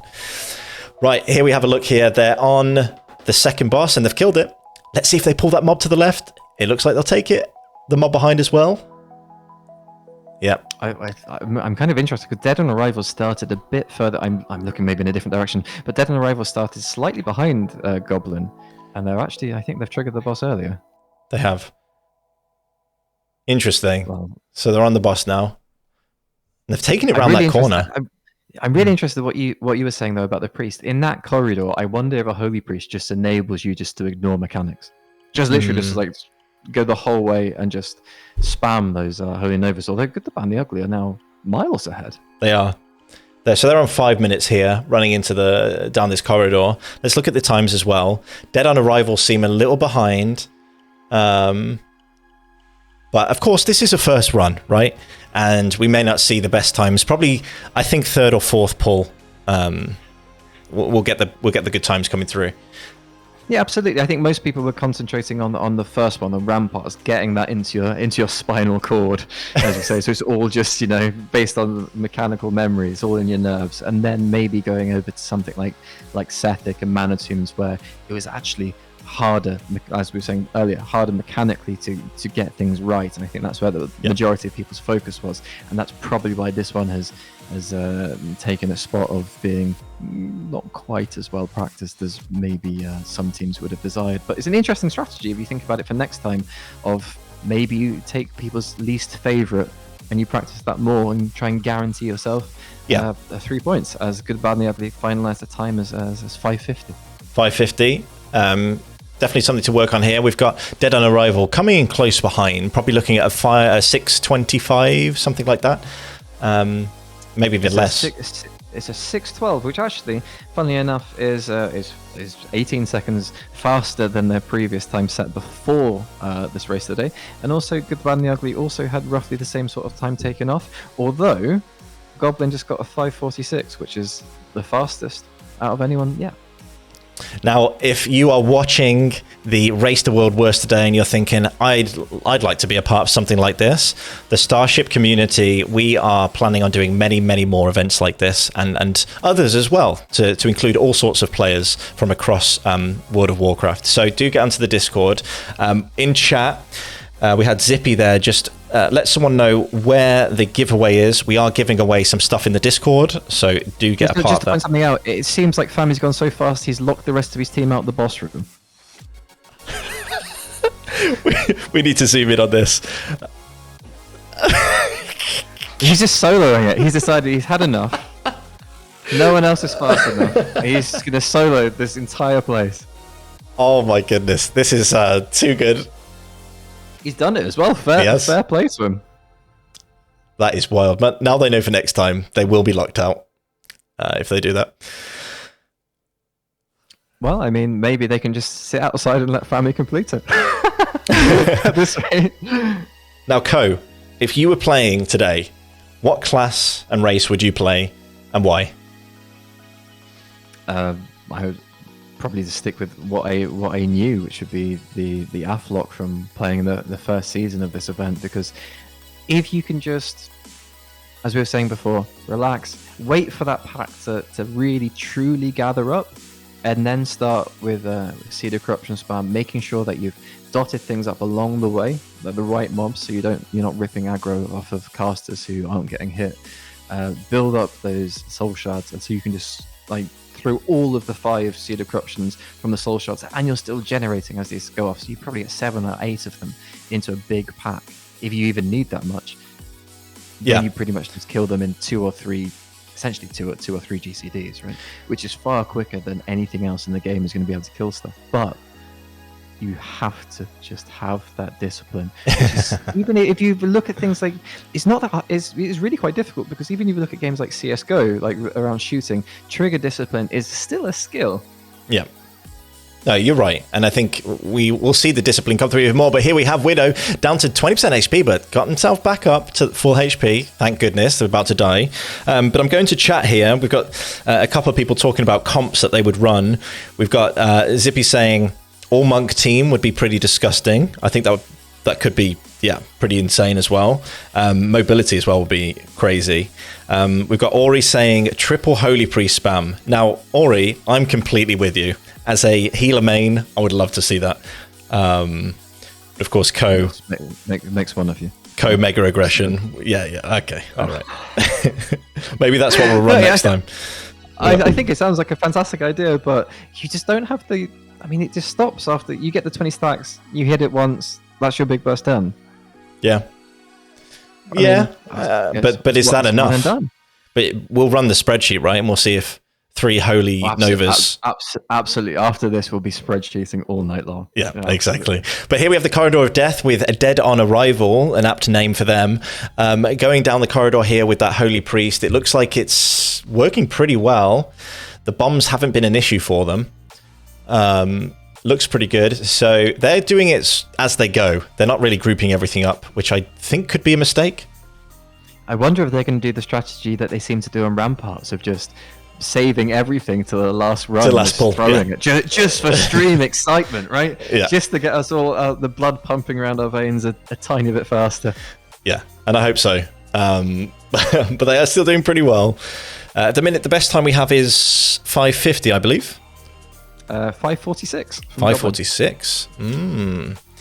And as you say, that's from Goblin, and they, of course, give us the best time. Sorry, the second best time. They're on 2 points, right? In the last run. Yeah, I mean, they pretty much gave us the best time for pretty much all of before this event, set the best time, and on the very last run of the very last team running, they got beat. And not only did they get beat, they got beat by 25 seconds. Just out from nowhere. Out of nowhere. And that's the exciting stuff we want to see from these dungeons. And of course, people watching at home may think, hey, these are lower level dungeons, it's easy, whatever. But that's the thing. Gaining those few seconds on these dungeons is everything. And especially when you're competing against other teams, it's exciting to see what people come up with to buy that time. Absolutely. But it's also, I mean, we were saying about, yeah, okay, so it is about trying to find a couple of seconds to play your class, let's say, more mechanically perfectly, but it's also about finding those, as you said, those little interactions that maybe aren't really thought about. Like, we had an idea that I don't think anyone else had so far, as what if you went Demon Hunter and just jumped straight upwards on ramparts? Would you be able to jump straight up to the top? Which I don't know if it works. Maybe it wouldn't work, but I don't think anyone else gave it a go. If maybe just jumping straight up and seeing what happens if you're able to do that. There are different things that you can think of, and it's just a bit of fun. There's no pressure. That's it. Level 30, just relax, have a couple of beers with your friends, experience some old content, and then suddenly you have a whole world of content that WoW really does offer. It's just sometimes obviously we fixate on the stuff that gives us points, right? Yeah, but exactly. This event gives us some fun and some good prizes along the way. But of course, like you and me, Co, there are some very sweaty players amongst them, and I know they want to go for those prizes. Of course, thank you again to Blizzard for the wonderful loot they have provided us for the winners, and that's what they're playing for today. Yes, they're having fun, they're having a good time, but secretly, in the back of their minds, they want to get this loot for themselves. Oh, not even in the back of their minds. If you could hear them, you would know. It's definitely is at the forefront of the majority of their minds. Is they have, they've already pictured themselves in their rooms with Blizzard merchandise, and that's what they're playing for. Yep, exactly. Right. So let's hone in on the teams here. As we said before, these runs are slightly longer, so the times are coming in at a slower pace. But of course, that 5:47 that was ran needs to be rivaled here, and I think potentially Dead on Arrival could get it. Dead on Arrival coming up with some surprising times, although 6 minutes. Too slow. He still took 12 seconds off, which is compared to what they did before the event, it's a whole 30 seconds off. So they keep taking 15 seconds off. They'll be there pretty soon, to be honest with you. But it's probably going to be one of those things where it's a bit of attrition as well. If you think about it, not only are you running these old instances, but you're running them back to back to back to back. And there's going to get to a stage where you just kind of think, oh, no, this will be okay. And then there's a couple of seconds, a couple of mistakes creep in, and then before you know it, you're just short of that time that you like the amazing times that people were getting in ramparts. That's it. And for everyone at home, we are running 4 maps. This is map 2. The night is quite long for these players, especially when you're focused up. So maybe we'll see a bit of fatigue set in as time goes on, because I know they have practiced these dungeons, but I don't know if they've practiced them all back to back for such a long amount of time. And maybe we'll start to see some misplays that they wouldn't usually do. So it'd be curious to see what they're doing. Talking about mistakes and misplays, it's time to throw some shade at the way of our guild leader, who was practicing Shattered Halls rather than Sethic Halls for the last couple of weeks. Yep. So that's his team. So we'll see what happens when they get to Sethic, because they've never run it before. Ever. This is the first time they'll see it. For some reason, yeah, absolutely. No, who knows what will happen there? So we'll be keeping an eye on them very closely. But talking about those people. 5:31 they just pulled off. 5:31. Oh my goodness. Well, the race is on. The race is on. And of course they do have that lockout, which I know we've reminded people before. But it is very important that they time their runs correctly.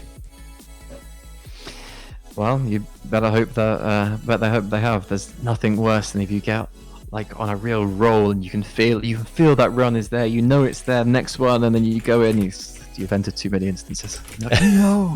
Exactly. Come on. That's the worst. But I think these teams have sorted things out, right? They have decided when they're going to do their runs, and they're not going to fall into that trap. I think we're giving them way too much credit in the organizational skills. I think we're very much we're gonna see someone do that. But as we said before, this is the event very much community driven, and it's a bit of fun. So let's see what happens. As coming up to 9 o'clock brings us up to halfway through Blood Furnace. Wonderful. Now we're going to have a look at Goblin here. And their run, they're about to set off. It's curious to see, there we go, Paul, 7 seconds. It's curious to see if they'll make any iterations on their previous run. I know it did go quite well. But here we have the start by the Guardian Druid, but Adam was quite late on and being clipped on a wall there. Yeah, and he also pressed the timer when the Guardian Druid was pretty much at the first mob, which is cheeky of him. Very but cheeky. We'll see what happens. We'll see what happens. 30 seconds ahead, so I think 2 seconds won't make that much of a difference. No, but hey, we could have Dead on Arrival pull out an incredible time, right? Near the end. Well, we're still waiting on Good, Bad and the Ugly to have a second time and see if they can do something a bit special as well, because they're at 550. So perhaps they're coming up on a good time here as well. Oh, they are. Minutes. It's a wonder what it depends what their single target DPS is like right on the boss. Well, they have an Arcane Mage and an Elemental Shaman, so you'd hope it's pretty good. They've just got to kill these mobs, grouping up pretty quickly. If they can, then the boss will spawn, but it looks like time is getting away from them unless they have some big damage here to put out. So get halfway through the boss's health. They're going to get a good time. They are. Oh my goodness. Oh. Did you see the little mouse shake as he nervously went over to press the start there? He's telling me it's 5:35, but that timer says 5:33. No, 5:33. Yeah. We'll take that time. We'll take the time. Which, unfortunately for them, puts them 2 seconds behind Goblin. I mean, they must be thinking, if you can find those, that's one thing. That 2 seconds is one thing. Yeah. That's insane. And maybe they just need to make the adjustments for the next run and they'll be good to go. They need to do everything exactly the same, but better, you know? What an amazing strategy. Yeah. That's beautiful. Thank you. Do it the same, but you know, better. all of those sports movies that they have those great grandiose speeches should just be replaced by you saying that. Yeah. There you go. Yeah, exactly. Do the same, but better.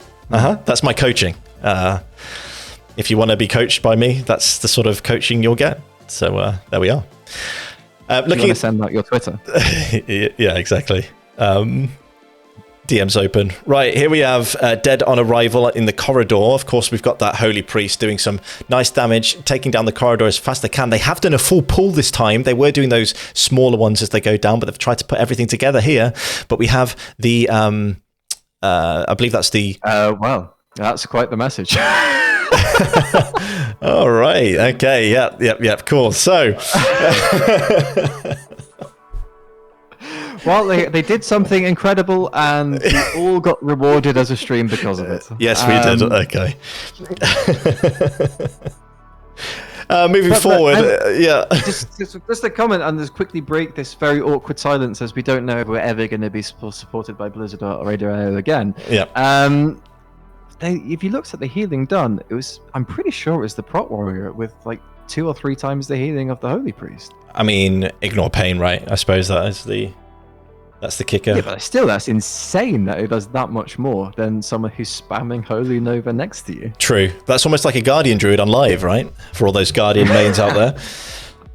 It still doesn't beat your favorite heal in the game, which is surprisingly Word of Glory for reasons I haven't quite got my head around. I mean, it's a heal, okay? I just noticed that they used... Are we going to pretend that we didn't have the practice where you were like just saying how amazing it was? It got them out of a difficult situation, okay? Anyway, so we've got Team Spice Boy, top right corner. They are moving in onto the almost the final run to get to that last boss.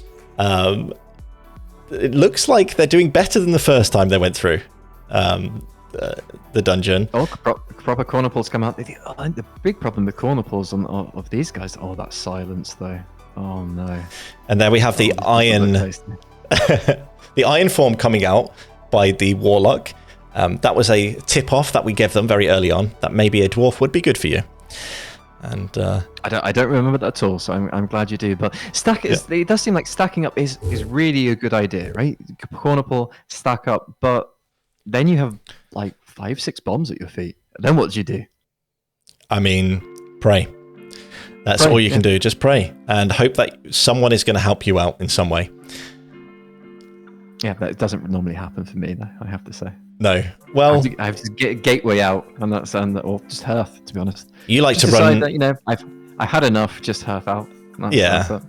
I mean, you like to run without healers, so it makes sense. last 10 minutes. Last 10 minutes have been brought up for us of Bloodfurnace. Yeah. Last 10 minutes.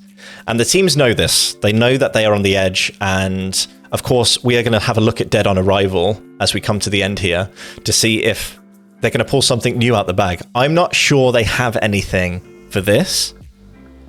But if they can get a solid second place, like they are at the moment, that's pretty good, right? They've won the first one, second in the second map. Well, I'm interested to see what if Goblin are going to get good time here, because as you were saying, we're coming up to the last couple of runs. They have a 5:31. They're in the lead. Are they going to really put the marker down that you're not going to beat us, or are they going to leave it open for some hijinks right at the end again? Because the good, bad, and the ugly are 2 seconds behind. We've seen that Dead on Arrival can pull something special from God knows where when it really matters. Yeah. So interested here is Goblin are on the last boss that's finishing up what their time is going to come through as. Now, Ko, this is something, I suppose, a strat-related question, and chat maybe can pitch in as well. If you're Dead on Arrival, do you just not do any more runs? You take the second place, you save your runs for the next map, and try and get that extra one in? But they're not second, they're third. Good, Bad, and the Ugly have a 5:33. Goblin have a 5:31. They got the 5:33. Have a 6. So that's it. Dead on Arrival, they need to push. And this is where I think you either play very well or it starts to fall apart, right? When the pressure's on. As things stand, we have Goblin, who got 2 points in this first one, getting 3, bringing it up to 5. Dead on Arrival would only get 1, which would put them with 4 points, which would mean that Goblin would actually take over their lead, unless they can get second. Yeah. Or first. Who knows? Or first. But they just did a 7-minute, 1 second run. I'm not sure, Ko. I'm not sure. They need to really pull something out the bag. This is Hail Mary territory. Yeah. You just got to go for it. There's no point in holding back now. You just have to fully send it, cross your fingers, and hope that the miracle of RNGs occurs for you. Exactly. The good, the bad, and the ugly are coming down the ramp here, going up to the final boss. Yep, the good, the bad, the ugly, looking at 4 minutes, 52 seconds, coming down to the final boss here. Let's zoom in on them as they make this pull. Looks like a stun's coming out on Widow, but there we go. We got the blinding light. Yep. Although I don't know where they're still far apart. All these mobs charge. You just stack up on top. They don't do the charge. You can get them all down at the same time. This looks like the point where they're struggling. This is the couple of seconds for them because they took a long time. Yeah, I don't think this is possible for them, but I don't know whether we saw the boss melt though. The boss did melt, but we're looking at 5:30, 5:31. Let's have a look. Ooh. How's it going? We're Does on. it look like it's gonna get there? It's not gonna happen. Here we go. Huge damage. Oh, 5:45. Some miles behind. Miles behind. They have. I mean, if they're very quick and they want to try sub 5, like a huge pull, then maybe they can do it. Yeah. But I mean, really, now we're just basically looking at the people who are already in the dungeon, unless they really want to go for it, because 9:15 server is going to be the cutoff time for the runs. And I think maybe, as we said before, I'm not quite sure you mentioned it, it's half an hour. That's a hard limit. If you have your best time and you don't kill the boss before that half an hour runs out, doesn't count. Yeah. Exactly. So I'm going to have a look over at Dead on Arrival because I'm very curious to see if they will pull anything out the bag. They are on 34 seconds going up this first corridor. I think that's actually quite slow. I'm kind of worried for them. But they're pulling hard. It looks like they are throwing everything at this dungeon to try and get that time. It still looks a bit slow. It still looks like they're just holding back. They are. You got to use that health pool as a resource to spend. Don't think of it like proper health. It's a resource that you can spend it. You can go down to all the way down to 1%, and everything will still be okay. It might be a bit tense, but it'll be okay. Yeah. Just got to make sure you really never at 100%. You're always taking some damage, moving forward, doing something, as they really look like they're doing something big now. Yeah, they are. They understand that this is it. This is the last run, and they're going all the way in here. Looking at the health bars, they are looking pretty fresh. They don't want to go on these bombs, though, as we all know. They do a lot of damage, even with your gear. They're trying to pull them over to this corner here, see if the ramping damage comes up. The Holy Priest needs to start proccing. The Charm has come through, though, onto the Hunter. But the Holy Priest again, look at that damage. Finally, the spike comes out with the Holy Nova, but aggro has gone back onto the Hunter, and it looks like we are in trouble. Dead and Arrival are in trouble, and I don't think they're going to be able to do this. I don't think we're going to be able to watch it either, just in case. Yeah, exactly. But as we can see, the other teams have finished their runs and they're ready for the next. Yeah, and it was kind of, that means everyone is finalized other than Dead on Arrival. I think we just do it. Just maximize their screen. We'll take the hit. Okay. Let's just go for it. We're not the ones who told them to put that on the screen. And it's nothing too bad. No, nothing. Let's see what they do here. Right, here we go with the Corridor of Death. We know that this is a tricky corridor. They have done slow pulls, but they need to send it, so maybe they pull the whole thing. Already things have gone awry, but the Holy Priest is spamming that Holy Nova. As long as you stack up on the Holy Priest, everything's going to be okay. You've got to look for what cooldowns you can possibly put out now. Still has, it's 40 seconds till Bestial Wrath comes back up. Maybe saving it for a boss here. But I don't know. Why don't you just take this around the corner? Yeah. Just go around the corner. Well, it's not going to happen today, Co. Not today. No, corner pulling is definitely something that maybe died with the original TBC. Maybe I'm just too old for a proper retail. But they managed to do the whole corridor in one go. They did. Gives them what, 2.5 minutes to do all of this? Yeah. So they need to get to that lever ASAP. If they don't pull it, they don't have a chance. And we have a time from Spice Boy, a long forgotten Spice Boy, of 6:45. Oh, well, at least it's not last. It is. We got okay. Yeah. Right. Well, they've got 2 more dungeons to make it up, right? Yeah. We'll see what happens, but it would be a miracle for them to pull off a win here. They do need a miracle, essentially. They do need a miracle, but hey, miracles do happen, and as we see here, the second boss is about to come out. They just need to finish this, pulling these mobs. Unfortunately, they're on 4 minutes 1 second, and I wonder if you can just take the next boss and just take it all the way down to the last one. I think so. I think you can. I wonder if it has leash, because there's no reason to stop with this boss. Just go the whole way down the stairs. Just run. Why not? I mean, if at this stage you're not going to beat this time anyway, so just go. Yeah. See what happens. Take a risk. Come on, do it. Go on. I know you're listening to me.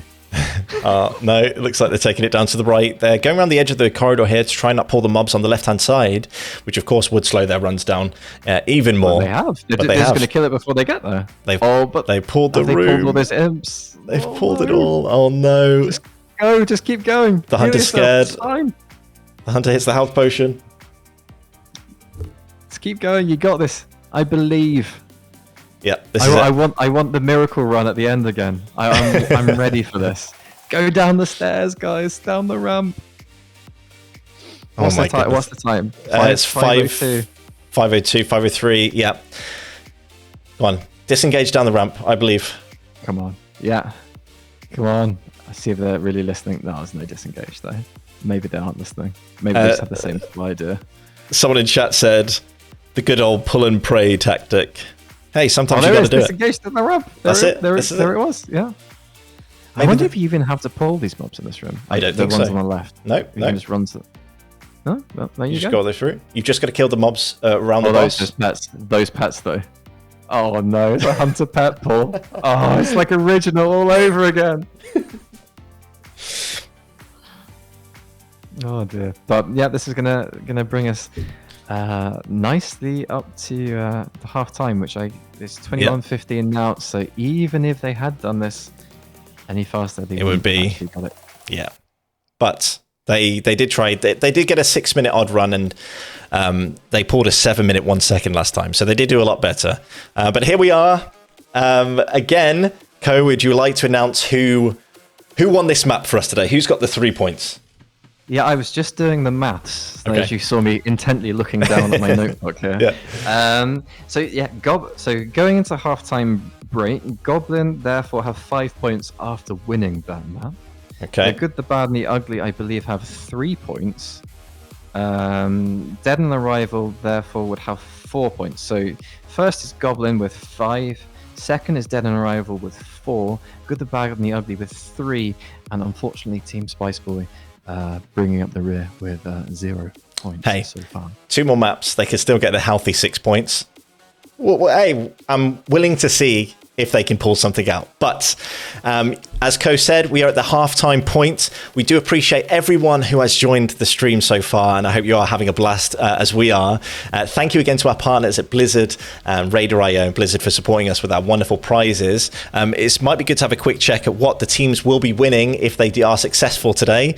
Game codes, pins, board game, plushie. There's so many cool stuff that they've sent us, and we really do appreciate it. Now, when we come back, we will be coming back with, I believe, map 3 is Manitombs. So we'll be excited to see what the teams can cook up when we return. But until later, we'll be 15 minutes and we'll be back in action then. Thank you, everyone, and see you on the other side.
Hello, everyone. Welcome back to the Race to World Worst. We've had an exciting few hours so far, and the 2 dungeons that have been ran have been really exciting. We've seen some cool stuff come out. We've also seen some teams not do as well as they expected to, but they've got some time to make this up in the next 2 dungeons. We're looking at the Sethek Halls and then Mana Tombs. Now, Ko, do you want to show the audience something? Something that you picked out specifically just for today? Oh, you are muted. Is that better? That's better. Yeah, we're in. Yeah, we got you. Okay. It's my amazing T-shirt. Like, look at this. I mean, it's my Jurassic Park Murloc T-shirt. Let's go. Let's go. Let's get some let's goes in chat. Thank you again to Blizzard and RaiderIO for their support for our race here. And this is just one of many events that Starship, the guild, that are putting this event on, we're going to be doing. So do go over to the Discord and check out everything we've got there. It's an incredible Discord put together by our guild leader. Right, onwards to the next map. Before we go there, though, we are going to be having a look at the contenders' gear now. We're going to have a look at the characters' gear and see what they are running for today. Now, let me head on over here. So, looking over at Dead on Arrival, do you want to take this away, Ko? What do they have? Yeah, so we should be, if I am right, be looking at Smogina, the hunter over there, named in honor of an old raid leader of hers, from what I've heard, doing him very proud there. Oh my goodness, we have to do. She's not clicking through the item. We have to do this by memory. I believe that is the Black Bow of the Betrayer. This is going to be really impressive. Like, this is going to be some Asmund Gold stuff right coming up here. And then it's this SSC trinket down the bottom there. Then there's the Muru Tempest Keep trinket. It's a Black Temple ring with a, I'm gonna say, the Black Temple trash ring as well, possibly. Oh, thank God, I love you. Christ, I can stop doing that now. I was right, Black Bow of the Betrayer by Look name as well. There we go. Just don't ask me to name that cape, because I imagine there's lots of them that look exactly the same. But one of the interesting things, of course, is, as you can see here from the on-use effects of some of these trinkets, they really scale in a really strange way when you're talking about level 30 content, and you'll see from some of the other people there's some really insane trinkets going about today. Talking about others, let's have a quick look at Team Spice Boy. We've got here Spooky Bro, who has died quite a lot, but has some very good gear. So let's have a look at what he brings. Oh, he's popped it down. There we go, back up. He got distracted. He was like, they're never coming to me. Let me do something. Oh God, they're here. So that's exactly what happened here. So I'm kind of interested in, he's got one app trinket that increases health by 14, which is absolutely massive for him, right? Yeah, big. But the really interesting one is the Memento of Tyrande. I don't know if I'm saying that right. Lore nerds in the chat, Tyrande, who knows? You, not me.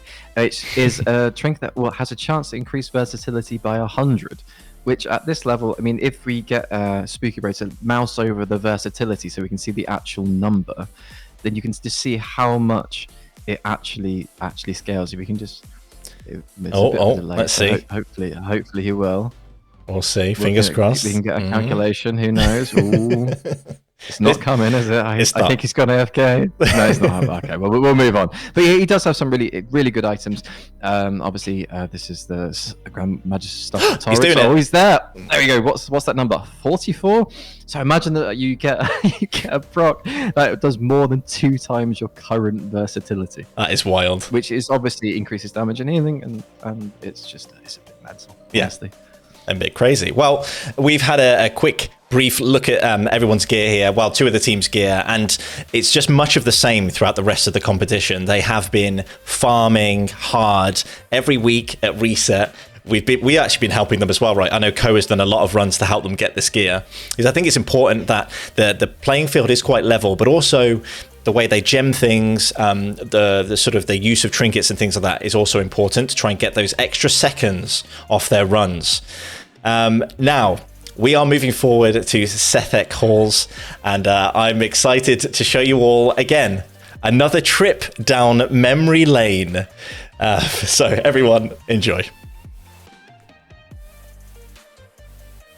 Hey everybody, welcome to Project Lore, episode number 6. Now in this week's episodes, we are going to be going into the first instance in the Auchindoun section of Terracar Forest. Now the Auchindoun used to be a Draenei holy place and also a Horde tower, and then the Shadow Council came in and decided, let's summon some massive demons, which exploded a whole section of the Terracar Forest around Auchindoun, causing the Bone Wastes. Now we're going to be going into the Sethic Hall. Sethic Hall is overrun with the Arakoa, which are the bird people in the Outlands. The Sethic is a subsect of the Arakoa that broke off from the Skedis, and they basically think that they're the end-all bee's knees of the Arakoa. They're led by the Town Lord, which we're going to go in and try to destroy right now. So sit back, relax, and enjoy Project Lore. Shoobs, snoobs, sheeping should have commenced. Sorry. Way to play, buddy. It worked.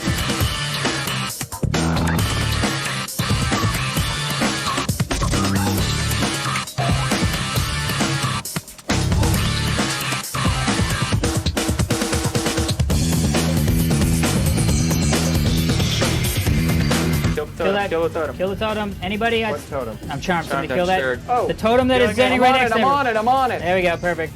Sorry guys, I was just hitting everybody. That's fine.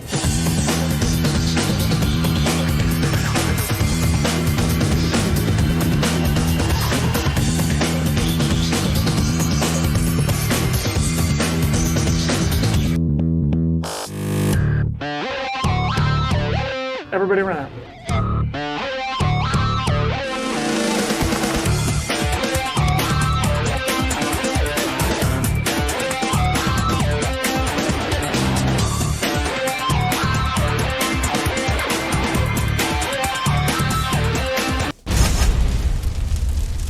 Alright, so we're here at the first boss in Sethic Hall's Dark Weaver Sith. Now, Dark Weaver Sith is pretty much a tank and spank.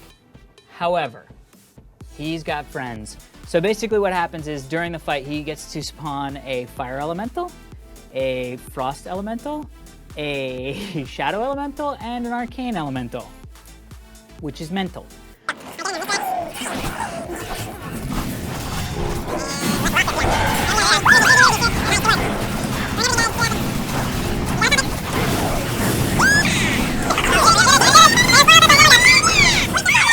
I'm dead. Dude, offensive Dude, I've got like strategies. 90,000 things on me. Get in there, Jimmy. Do something.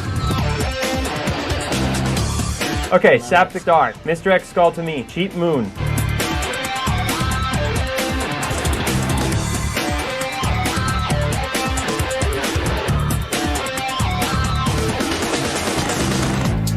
Who's dead? Just a Free sketty. sheeping. Good work, good work. Free sheep. We don't need to. It's alright, picking up sheep.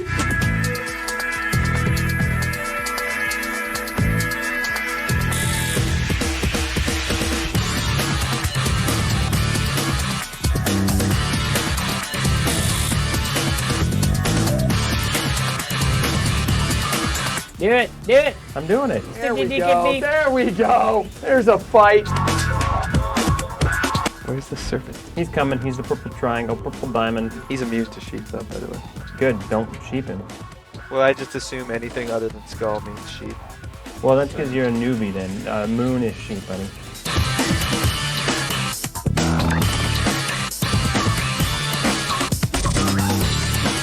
Watch out of it, there. Watch yes, out for the back. ghost. All out, get out. Yes. The Wolfertanger just got beat up. No, it didn't.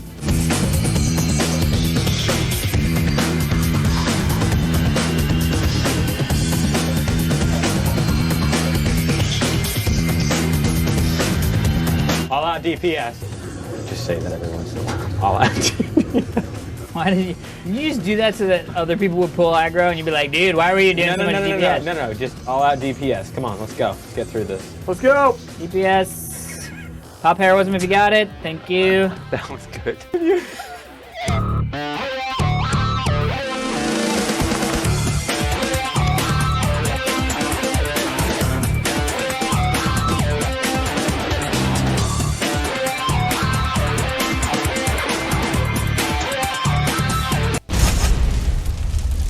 We are here at the second and final boss in Sethek Halls. It's a quick little run to boss affair. This is the Talon Lord Ikis. Basically, this guy is actually a quite difficult fight. What you want to do is, as I've now learned from our tank him up against a pillar. So tank's back against a pillar.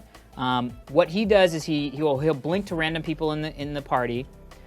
He does Arcane Volley, which is pretty straightforward, just sort of hits everybody with an Arcane Bolt. But he polymorphs, which kind of sucks because he also does this Arcane Explosion, which is a very, very big AoE damage dealing thing. So what you're going to do is, as he's emoting about the Arcane Explosion, hug the pillar, get on the other side of the pillar, and you won't get the effect of the Arcane Explosion.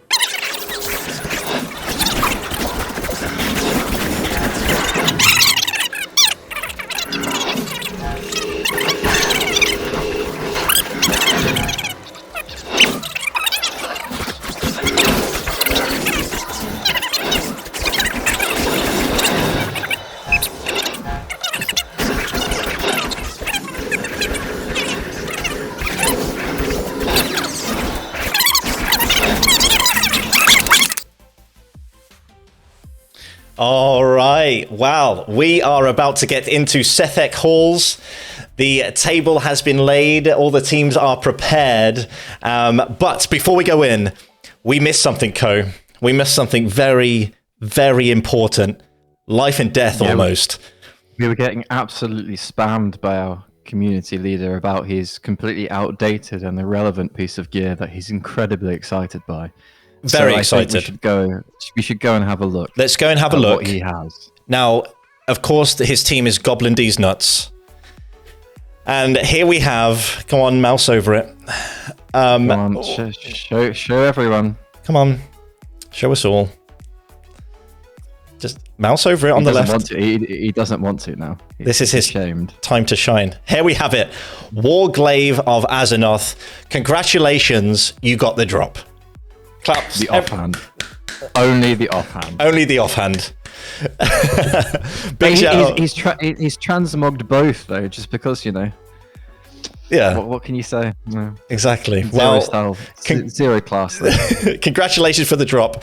But we are about to get into Sethek Halls. We're just 2 minutes out. The teams are preparing right now. For all those that have just joined, this is the Race to World Worst. We're very honored to be supported by Blizzard and RaiderIO. Now, Blizzard has sent some incredible prizes for the winners here. We can take a look at those here. We've got game time codes. We've got Dragonflight pins, image pins. We've got Wrath of Lich King board game. Sounds super cool. And Maldraxxus Pepe plush. What would you be excited about, Co, to have from this list? I want the board game. Or to be fair, I just want someone who has it to invite me around their house. So whoever wins this, I hope you want to host me. And also, before we get back in, a quick rundown on the scores to let me know who's first, second, third, etc. So first place is Goblin with 5 points. Obviously 3 points for winning a map. 2 for second, 1 for third. So first is Goblin. Second is Dead on Arrival with 4 points, so only 1 point behind. And 1 point behind them is the Good, the Bad, and the Ugly with 3 points. So 5, 4, 3 in places 1, 2, 3. Crazy. And it is a very, very close race. So these two maps left are very, they're very pivotal in who's going to win this competition. So without further ado, we are going to head into the maps here. Sethek Halls. The teams are prepared, and Co, let them know whenever they're ready. Well, it's if I could do my best Formula One impression, I would say go, go, go. But I'll stick with just sending them a message and saying it under my breath. Okay. The message has been sent, so maybe they're just all talking about how to best strategize, as we have a very big skeleton in the bottom right corner. Now, we have the first ball. We have the first ball, and again from the Good, the Bad, the Ugly. They did this last time. They were very, very quick on the uptake here, getting the dungeon prepared. Now, I do want to say something about the skeleton in Goblin. As anyone knows who's played with me on live, I like to transmog into the skeleton using the old noggin fogger from Gadget Zan. So I am very much into the skeleton mog. I'm a fan. I was hoping you didn't say I'm very much into skeletons there, because that would be another clip for this evening. Yeah, I mean, that's why I hesitated just a moment. Yeah, I heard it, but I thought I'd just bulldozer straight over that hesitation, to be honest with you. Yep. No, I'm exactly the same. You are clearly a man of culture. Yeah, that's good. That's great. Or a pirate. That's the other thing you can turn into, right? Oh, there's a death. That came from nowhere. That's a reset. Off we go. Now, something to mention as well coming. Is Goblin. This is their first time running it, isn't it? They didn't practice this one at all. Absolutely, and we're only mentioning this for the third or fourth time because they are new people and not because we want to troll our community leader. Although that is a secondary benefit of this. Yeah, they started running Shattered Halls rather than Sethic over and over and over again. Yep. Not realizing that they're wasting their time, but what can you say? Hey? What can you say? But look, they have done all right so far. It looks like they're pulling, so that's good. Well, pulling is definitely one way to finish the instance, so I'm happy that that is happening, yes. Yeah, but hey, I feel like we joked a little bit earlier about progression raiding through these dungeons. And yes, it is a joke because a lot of these teams have worked hard on getting strats and also familiarizing themselves with the dungeon. But in the case of Goblin, this is true progression dungeon raiding because they have no idea what's ahead of them. Yeah, I don't think any of them actually did it back in the day, or their memories go back that far, to be honest with you. I unfortunately spammed it consistently, and then on TBC Classic spammed it consistently, so I have very painful memories of this place and a certain Libra not dropping off of the boss they're currently doing. Yeah. For my prop paladin. Well, it'd be fun if it drops now, to be honest. Just don't do it. Let's see if someone loots for one. They've learnt they're not looting. That was after you were toxic to them last time. They stopped looting. Well, it was a bit strange. But anyway. I agree. It was strange. You talked about playing Classic, right? Have you been on the hardcore servers yet? Yeah, I have actually. Me and Fami were on the hardcore server together, leveling a priest and warrior combination. I actually did 2 priests for reasons best known to myself. I don't ask why. But I did one with fishing and cooking though, just in case. Yeah, you know. But the problem is, I know I'm going to get attached if I keep playing, and if I die at level 59, to be fair, or at 60 or anything, I know I'm going to be so sad. Yeah. Like properly, like going to bed with a hot water bottle, sort of sad. Yeah. Well, speaking about Fami, you sort of leveling with him. He likes to pull fast and a lot. Is it different in hardcore, or is he still the same? Just don't. I have painful memories of caves. Very painful memories of caves. No, to be fair, actually, when we're playing hardcore, he is like genuinely playing well and safely in all of this. Obviously, because there's the downside is massive, right? Yeah. In this, I think he's a really good Mythic Plus player, a Mythic Raider, so he definitely has a handle on what he can and can't do in certain situations. So we'll just see what happens here as they're coming up to what's arguably the most annoying part of this instance, which is going to be the next room for them. Yep, absolutely. And we saw there was a death on Spooky Bro. He did put a soul stone on himself, which is the first time I think I've seen that in the dungeon so far. Maybe he had it on the tank for the other times. But yep, going forward into this next room, it's going to be quite spicy or spooky, as his name suggests. So let's see here as they go. I thought you were going for spicy because of the team name, weren't you? I mean, I thought that was the whole... one or the other, right? Whatever. Yeah, kind of. Oh my goodness! Oh, look at that! That was big. Damage. Yeah, massive, absolutely massive. Oh, he's gonna get. Oh, we managed to get through the ghost. I do like, he said to us in the break that he can hear us talking bad about him. Careful. Yep. And that he's not going to forget, but he is obviously clicking all of his abilities. Yeah. So moving to Dead on Arrival. Here they're on the boss with the explosion. It looks like they are going to survive that. And wow, easy. This is one of the things that one of the teams found out very early is actually you don't have to do any of the tactics for this boss. This is literally just how quickly can you get to the end and hit him in the face. Yeah. As hard as you possibly can. The explosion does half your health, max. and he doesn't really do much else than that. But Dead and Alive was setting the pace with a 4:58 here. 4:58, nice time. I don't think anyone else is coming close to that, but Team Spicy Boy are on this boss. Let's zoom into this and have a look. Now, as you mentioned, the explosion, you can actually take 2 of them with their gear, and if your DPS is high enough, you don't need to hide, right? You can just take the blasts and kill the boss quickly. Yeah, although the problem that you have here is that they're kind of on really low HP. Yeah, and he keeps getting polymorphed, and he's on really low, and he's just not having a good time. It is. I know we're kind of trolling him a bit about it, like the DPS, etc. But he does get CC'd a hell of a lot. Oh, he's got blown up at the boss on no HP. Oh no! But it looks like they will take down the Talon King. I mean, eventually. Yeah. Oh, they've got to get through the mana shield. Oh. Fami's doing it all solo again. There we go. There we are. Goblin with a 5:37, which puts them at pretty much 40 seconds behind. Yeah. But Goblin, again, we've said before that this is the first time they've seen this dungeon. So I'm not expecting anything fantastic until maybe later on in this half an hour when they can really step it up.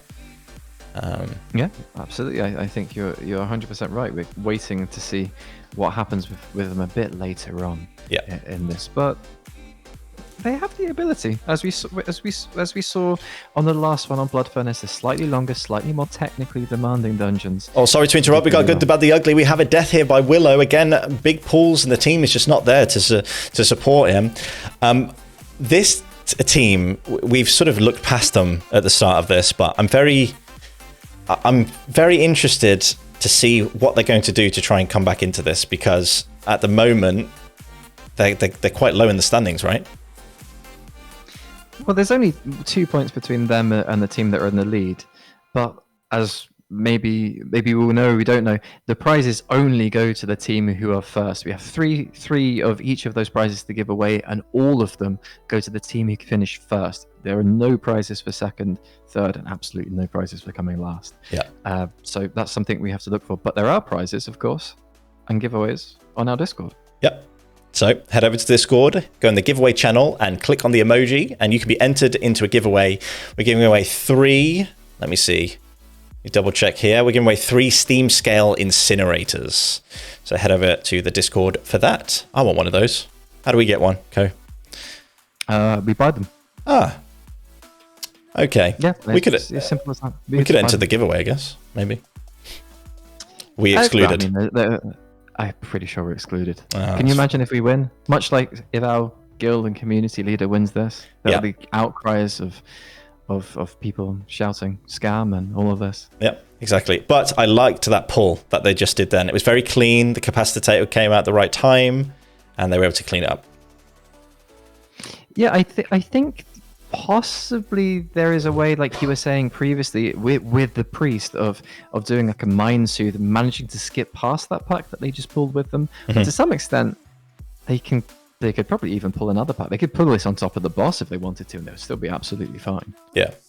They're getting rid of the mind control totem. Yeah, but they did get rid of it quite quickly. Although we've got a death. Oh no! And now the paladin is left to try and pick up the pieces, really. But this seems to be a lost cause. He has to do a fammy, which is what I'm going to have as the verb for soloing something from now on. he has to do a fammy for this. Oh, he's going to do it as well. He is going to do it. Look at this. But I wonder if, maybe a reset isn't the best thing here. Well, I mean, if they can time it well, they should. If they're not far behind him now, then possibly setting a time wouldn't be the worst. Although he's kind of needs a good word of glory. Power, yeah, a good word of glory. There we are. The best heal in the game, right? The word of glory comes out and saves him there. So that's good. Although this is one thing that this group specifically should benefit from if they manage to get everything right, is they are one of the only groups with a D curse. And that curse that he has there is not a particularly friendly one. No, they need to get rid of that ASAP. But Widow here is running all the way back. It looks like they are going to reset. Yeah. I hope, or he's completing it in a very weird strategy. But yeah. I'm glad he didn't use any cooldowns though before resetting, because that would have been I mean, at some stage, you should have just basically died and just teleported back for the sake of speed, right? For speed. I, Here we have Goblin understanding where the fear comes into the dungeon. They are learning, as we said, as they go along. But they're doing okay. They're doing okay. Yeah, that one offhand Warglaive really coming into clutch there for him. Yeah, exactly. Wow, look at that one offhand Warglaive go. But hey, the reason why we talk about it is because in the break, he mentioned that we didn't talk about his Warglaive. So there we are. Yeah. Now we Very have. proud owner. Very proud owner. Very, very proud. Now, here we come into a bit of a sketchy room. Of course, this is just one of the few times they've seen it, so let's see what they do. They are taking the route around the left-hand side. The Demon Hunter there getting pushed back quite far. But it looks like they'll gather everything up here and AoE it down. Let's see if they can do it in a good way. If they're going to... No, the fear comes out. They need some AoE stun. Have they used Tremor Totem already? Oh, he's pulled more. Things you should be able to do it. Absolutely, it's a possibility. As Dead on Arrival, by the way, just clock a 5 minutes. They should be able to do it. It's just about a case of these stuns are so horrible if it goes wrong for you, especially if you get stunned after killing a lot of them, and then you have all of those ghosts because they still do a big amount of damage. Yeah, those ghosts are pretty scary, spooky, if you will. They are indeed. And talking about spooky, let's head over and have a look at Team Spicy Boy.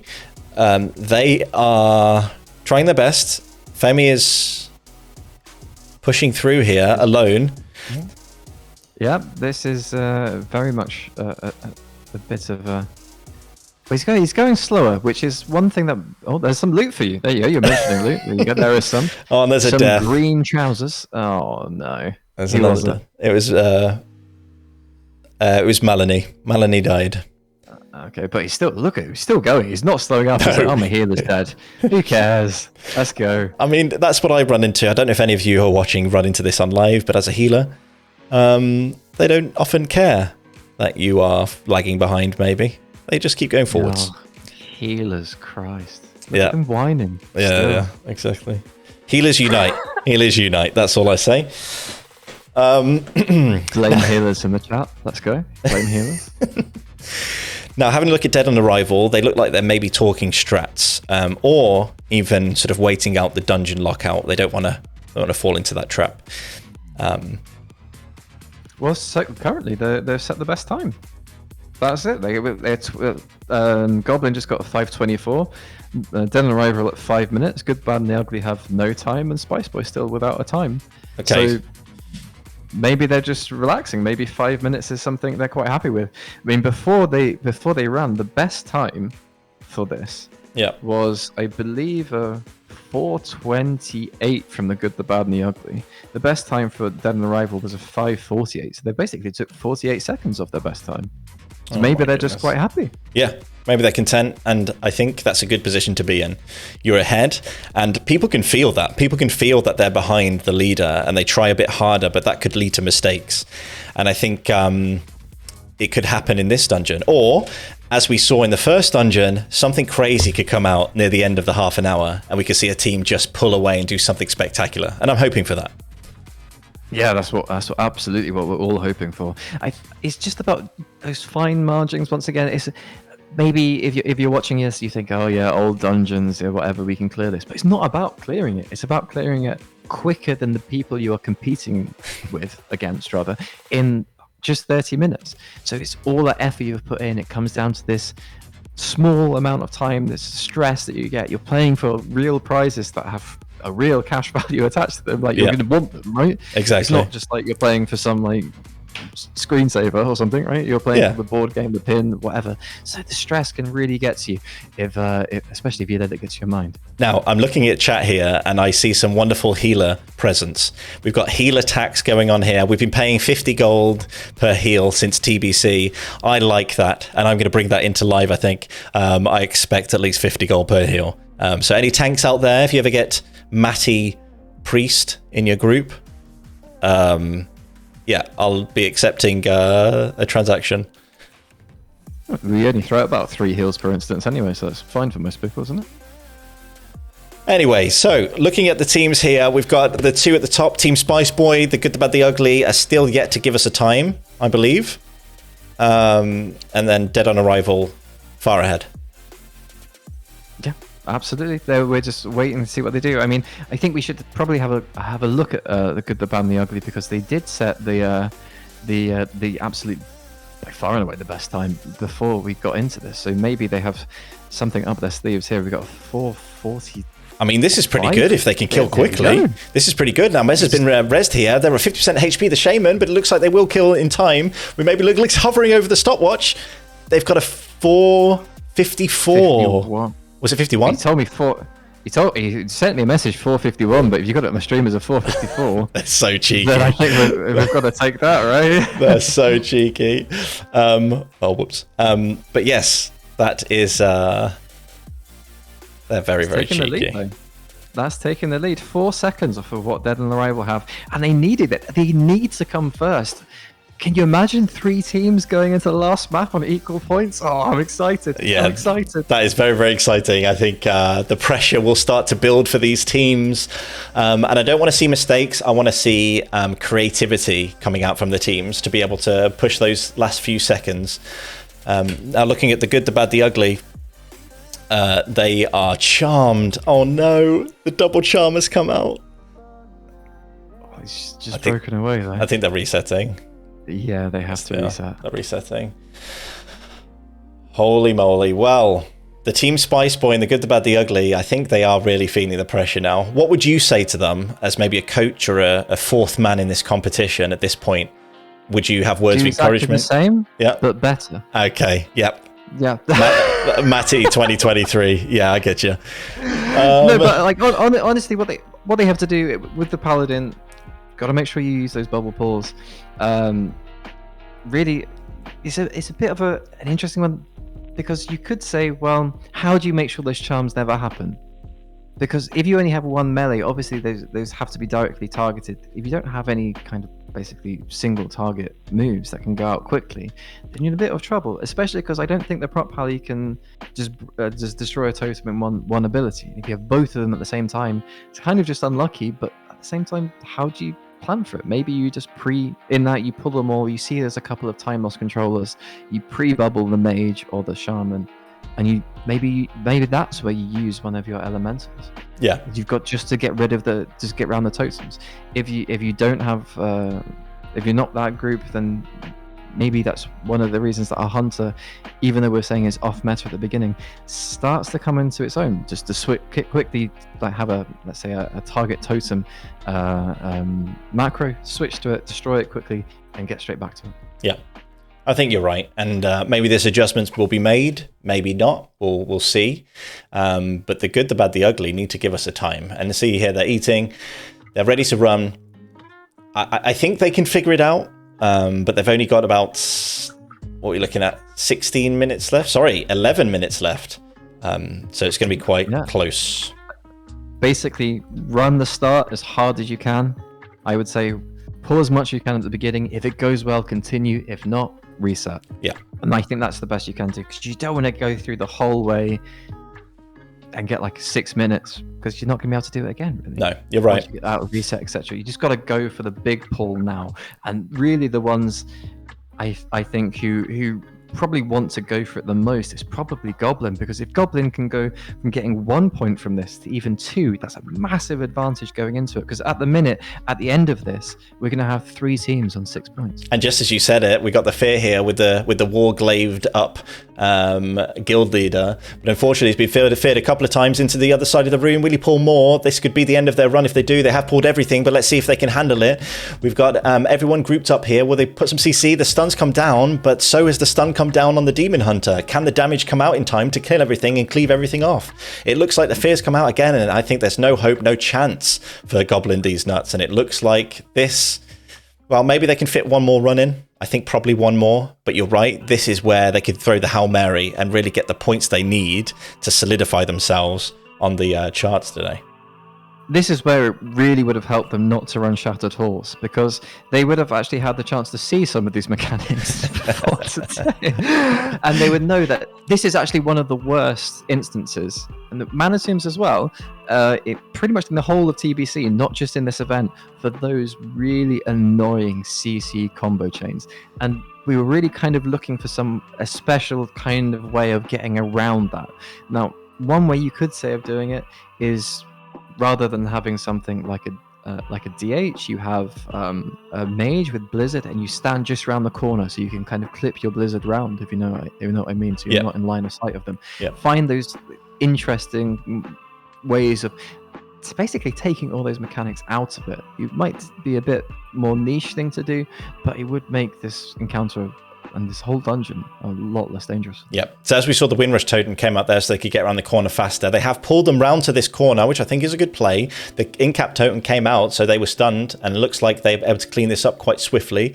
Let's see if they take this momentum through into the next room. They are the ones looking for a good time here. They're the ones that are on top. I think they may feel that they're on top. It's one of those things when you're at the top of the mountain, you feel the others coming up close behind you. And I think they're feeling that a little bit now. But those Warglaives are swinging around. It looks like the damage is pretty good. Damage is pretty good, but I don't know if they've just been put off slightly by the fact that the basically the CC, because they just stopped halfway through the corridor. You feel that they could have done more, but once again, no one here can really line of sight anything. So you have to be really super quick with those totems, or your run is pretty much done. But given the time that they need, possibly they're playing it too safe here. Yeah, I think so. But we'll see going into this boss here if they can make up some time. But it looks like they are faffing around just outside the room here. But yep, they're on the boss, and let's see what they can do. I really wanted to see them just run with the boss down the corridor. That's really what I wanted to do. Yeah, I think teams are sort of, it's one of those things when you're live on stage, right? The nerves get to you and you want to play a little bit safer. But if you want to win, you've got to go all out, right? Absolutely. I'm just getting some amazing news that I might need to confirm here. Okay. In that Spice Boy pulled a 515, which would mean that Goblin end up this with no points unless they can beat a 515 here. So what we were kind of thinking is they're guaranteed a point suddenly isn't true. So they would finish last. Well, they would finish last of this, and they would go in a point behind two other teams, meaning they technically could draw, which is our worst nightmare. Oh my goodness, yes. Oh no, we don't want to draw today. Oh my goodness. Well, there goes the Windrush Totem down there on Goblin to try and get that speed going. But Team Spice Boy bringing out a nice time. It looks like they have... where is he off? I'm sorry, what? Team Spice Boy. Team Spice Boy. They told me they did a 5:15 is what they did. So in 9 seconds, the Goblin needs to get out. To pull out of this to get some points. Okay, so let's see if they can do that. I wonder if the news has been spread to them. I wonder if they know and they're feeling the pressure now. Goblin. Well, I mean, the spam is going around the team leader chat, so surely the pressure is on him. Surely he knows this gets feared away. Oh my goodness! Wait. He's feared off the map! He's been feared off the map live on stream. Oh my goodness, this is the worst thing that could happen to them. They've only got 6 minutes left. It looks like he's been clipped out of the map. This is the worst thing that could happen to them. Literally the worst thing that could happen. And he's just gliding. Oh my god. How does he get back? He's going to have to get summoned. He's just going to fall forever. They have to go and summon him back. Yep, they're going to have to summon. Oh, this is... That's a bit over for them. Oh my god, imagine. Ladies and gentlemen, I believe we're witnessing something very special right here. Everyone reporting for it. Don't report it. No. But don't do that. But like, is he still falling? Is he still not flat? He's still falling from the bottom. No. Oh no. And he's gonna have to get summoned. Yeah.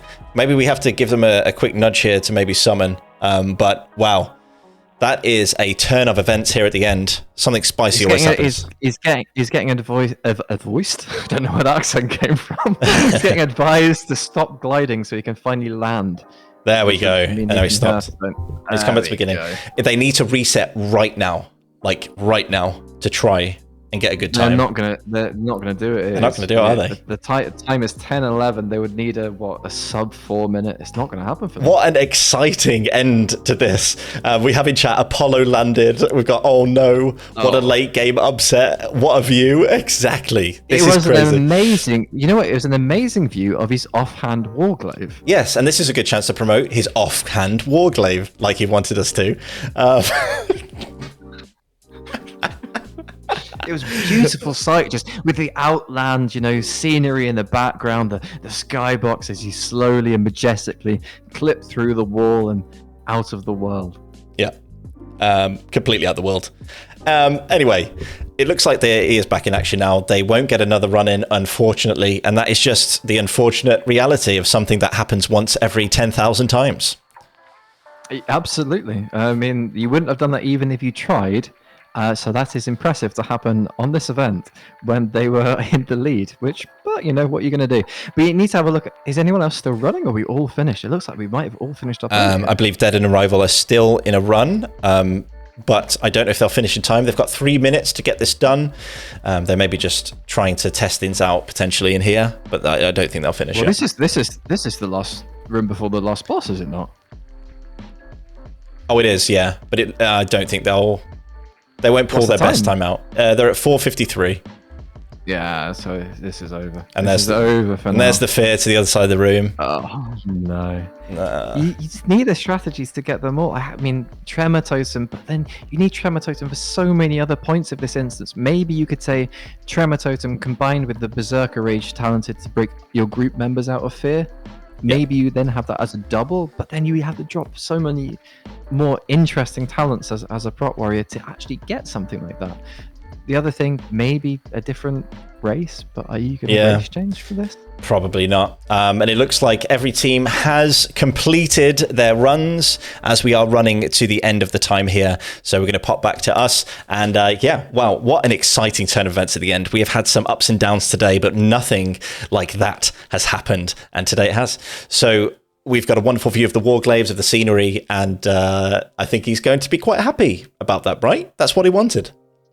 I think he has to be happy. Everyone saw his offhand warglaive that he was spamming us about, and that's really the essence of what he's all about. Is that offhand warglaive that he got 16 years later. Right? Exactly. So, now, as Co is tallying everything up, we just want to give another shout out to Blizzard and RaiderIO for this opportunity to be partnered with them here, and for a wonderful slew of loot that was sent over by Blizzard for the winners here today.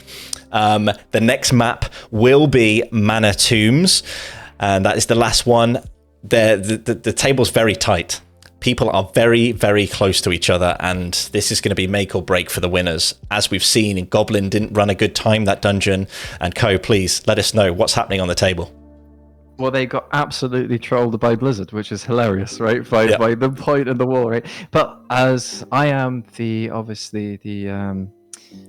attractive part of our casting, I will do the elegant scores. Please. Which is Good, the Bad, and the Ugly. After winning that, they have 3 points before, with 3 points there, making them taking them up to 6 points. Dead on Arrival with their 2 points combined with a 4x4 for before, got there in the end. Yeah. Also takes them to 6 points. Goblin getting no points from that with their 5 for 4. Jesus, 5 before takes them to 5 points. That's 2 teams on 6, 1 team on 5, and then Spice Boy with a single point. But we're all glad they got it. At least they got a point, right? But this is going to make for a great last map. Now, before we go into the break, I saw something in chat that I need to declare to everyone. Blizzard giveth and Blizzard taketh away, and that's what happened in that map. Now, everyone, we're going into a 5-minute break. We'll see you on the other side. Until then, grab a coffee, grab a beer, and have a good one.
Hello, everyone, and welcome back.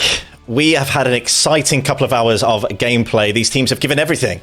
They have given us map-breaking runs. They've given us things that we've not expected. It's been a really exciting time. So thank you to all the teams so far. You've been great. But we have one map left, and we have teams very, very close. A tie, in fact, at the top of the table, Co. Yeah, absolutely. We have 2 teams on 6 points. There's 3 points for a win of a map. 2 for second, 1 for third. So one of those teams gets the max points. It's over already. If Goblin though managed to get 3, and then one of those other teams are guaranteed to get 2, I think. No, maybe not. No, they are guaranteed. One of the other teams are guaranteed to get 2. We'll definitely have a draw. In the event of a tie, we're going to add up the best times from all of the previous runs. So Ramparts plus Blood Furnace plus Cephix plus Mana Tombs of their best times. And we're going to calculate the absolute time, and the team with the slowest, fastest even, absolute time is going to win. In the very unlikely event that they get exactly the same time, then we have to have a runoff. A runoff? If they get exactly the same time, we're going to have to just go Ramparts. Yep. 1 run, fastest, just 1 versus 1. Yeah. Whoever kills the last boss first wins. Now, for the sake of the teams and their sanity, I don't want it to get there. However, for the viewers, I want it to get there. But we'll see what happens. We'll see what happens. Now, this is brought to you by Starship, a guild, a World of Warcraft guild, and we are very much community focused. We do lots of events like this, and we've got many, many more to come. Something we do as well is we help people of all different skill levels and all different abilities in World of Warcraft, and we pair you up with someone who's more experienced, and we help you through raids and sort of Mythic Plus and things like this.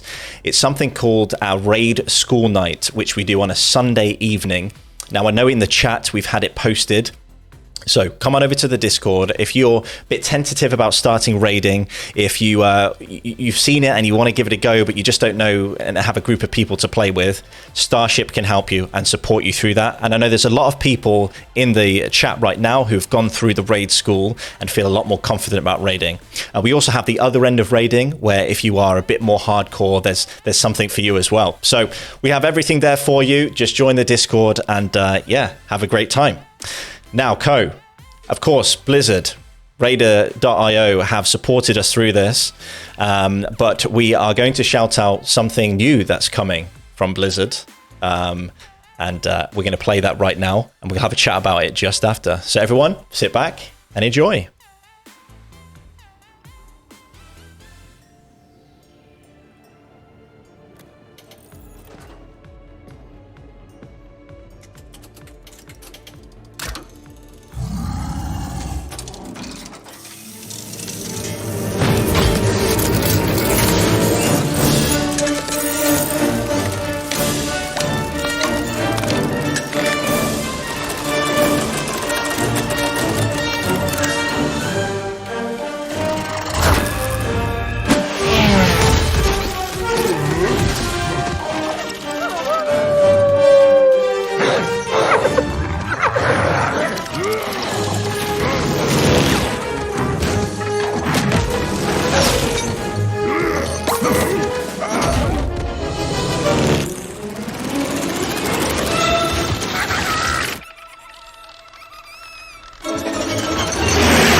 And there we have it, Art Like Rumble coming out. So I like to play mobile games, I have to say. I'm a fan, so I'm excited about this one. And I know they're going to put a lot of care into it, and the trailer looks amazing. So excited about it. What do you think, Co? Well, I have to say that I'm not usually one for mobile games, but I think this might have to be an exception. I don't know. I never really got into it when there was like the big like surge into mobile gaming, but the more I look at it, the more I think, you know, this might be the one that is my gateway into it. But as someone you said you're into mobile gaming, what is it about it that you like so much? I think it's the accessibility. You can sort of play it anywhere, and that's for me is cool. But of course, World of Warcraft is always the game that we always fall back on, and it's why we're here today. And we have our last map, Mana Tombs, coming up very, very soon. It looks like we might have to push the teams forward just a little bit. So maybe if we let them know that we'll be about to head out. Now, as you see on the screen, there is a QR code, and that links to the website where you'll be able to see about the event and everything else that we're doing here at Starship. So do that because it's a good time over there. Now, let's head on over. I think the teams are at the dungeon ready. They are. So let's open this up. Cool. Thank goodness. Right. Mana Tombs. Here we go. Very, very close at the top of the table. We've got a tie, and I think we could have an exciting ending. Oh, I want it. I want the Ramparts ending for this one. I want it so badly. Who are you rooting for? Do you have a team you're supporting? I'm a priest main, right? So I'm looking at this holy priest, and I'm looking at dead on arrival, and I'm hoping for the best. You know. Okay. Well, I'm interested to see if chat has taken anyone to heart. Yeah, chat. My favorite is any team Fami is on, but unfortunately. Oh, look at this guy! I don't think I can fix it for them to win. It would be an obvious fix, it would be. So, mods, if you're listening, it would be really cool to get a poll going in chat if we can. Pop all the team names in there and see what the chat thinks about who's going to win this competition. It is very, very close, but I'm curious to see who's going to pop off. Of course, you can spam in chat who you think's going to win. It'd be cool to see what you think. My money's on Dead on Arrival, though. Really? Oh, I think I'm going to have to go Good, Bad, and the Ugly. Yeah, the difference between their times as they're slowly going to start, I think the difference between their times, I've told them to, so hopefully they go. The difference between their times in total was 10 seconds between these three teams for this dungeon. Wow. I want Good, Bad, and the Ugly full screen. If they bubble pull the first boss, let's have a look. Let's go. The Good, the Bad, the Ugly. Let's get them on the main screen here. Here we go. So, nice pull. They look healthy as well. Yeah, and they're going to go straight down the middle, straight to that boss. Oh, he got stunned on the way. Oh, no. No, he's fine. Pull the boss. Oh, he's going to pull it around the corner. Well. Yeah. Yeah, this is what we want. Oh, he's got slowed. Oh, no. It's going to go badly for him. He's got so many cooldowns left, though. You've got so many. Absolutely. Press them, please. And there we go. Word of Glory again, coming in clutch, keeping him up alive. We've got Mez down to about 20% HP. Looks like down to 10%. Going back and forth, but back to full health. It looks like they're going to be just fine, though. 40% on the boss. Absolutely. Yeah. There's one thing that one team told me about earlier is I thought you just got the achievement for completing the boss in that dungeon. Then I was like, oh my goodness, I swear I've seen him do this before. One thing what team did to me earlier is like when he puts up, I think it's Pandemonius, puts up a shield. Are you able to shattering throw the shield? That's one question that was on the mind of one team earlier, and if they're able to, then that's something. But these Nexus Terrors are really that's silence. Oh my goodness. Yeah. Whilst we're in the midst of this poll, I do want to shout out, thank you Zippy, we have a poll up in chat. Who will win the Race the World first? Do cast your votes. It'd be very curious to see whose money people's on. People are saying Dead on Arrival. Whoever's saying Dead on Arrival, you know what's up. You know what's up. I'm voting Team Spice Boy. That one person is me. Let's go. Oh dear. I'll have to cast my vote as well. Right, okay, so Dead on Arrival as well. The Good, the Bad, the Ugly, though. Some people are all in there. Cool. So keep that coming in. I think I swung it for them as they were our first focus as well. Yeah. Well, I want to have a look at... Sorry, go on. So I'll have a look at Dead on Arrival then. I want to have a look at my team. Let's see how they're going on. I know we shouldn't have allegiances, though, right? As casters, we need to be level-headed. No alignments at all, but... Why? Well, we're a new breed of caster. We're a kind Okay. of caster who sits there with pom-poms and everything, supporting our team. how did you know? Okay, never mind. Okay, moving forward here, we've got a good pull from Dead on Arrival. We've got that Beast Cleave coming out, as we spoke about right at the beginning of the cast, how this Beast Cleave is very, very fundamental in the AoE damage of this hunter, and it looks like it is coming out there.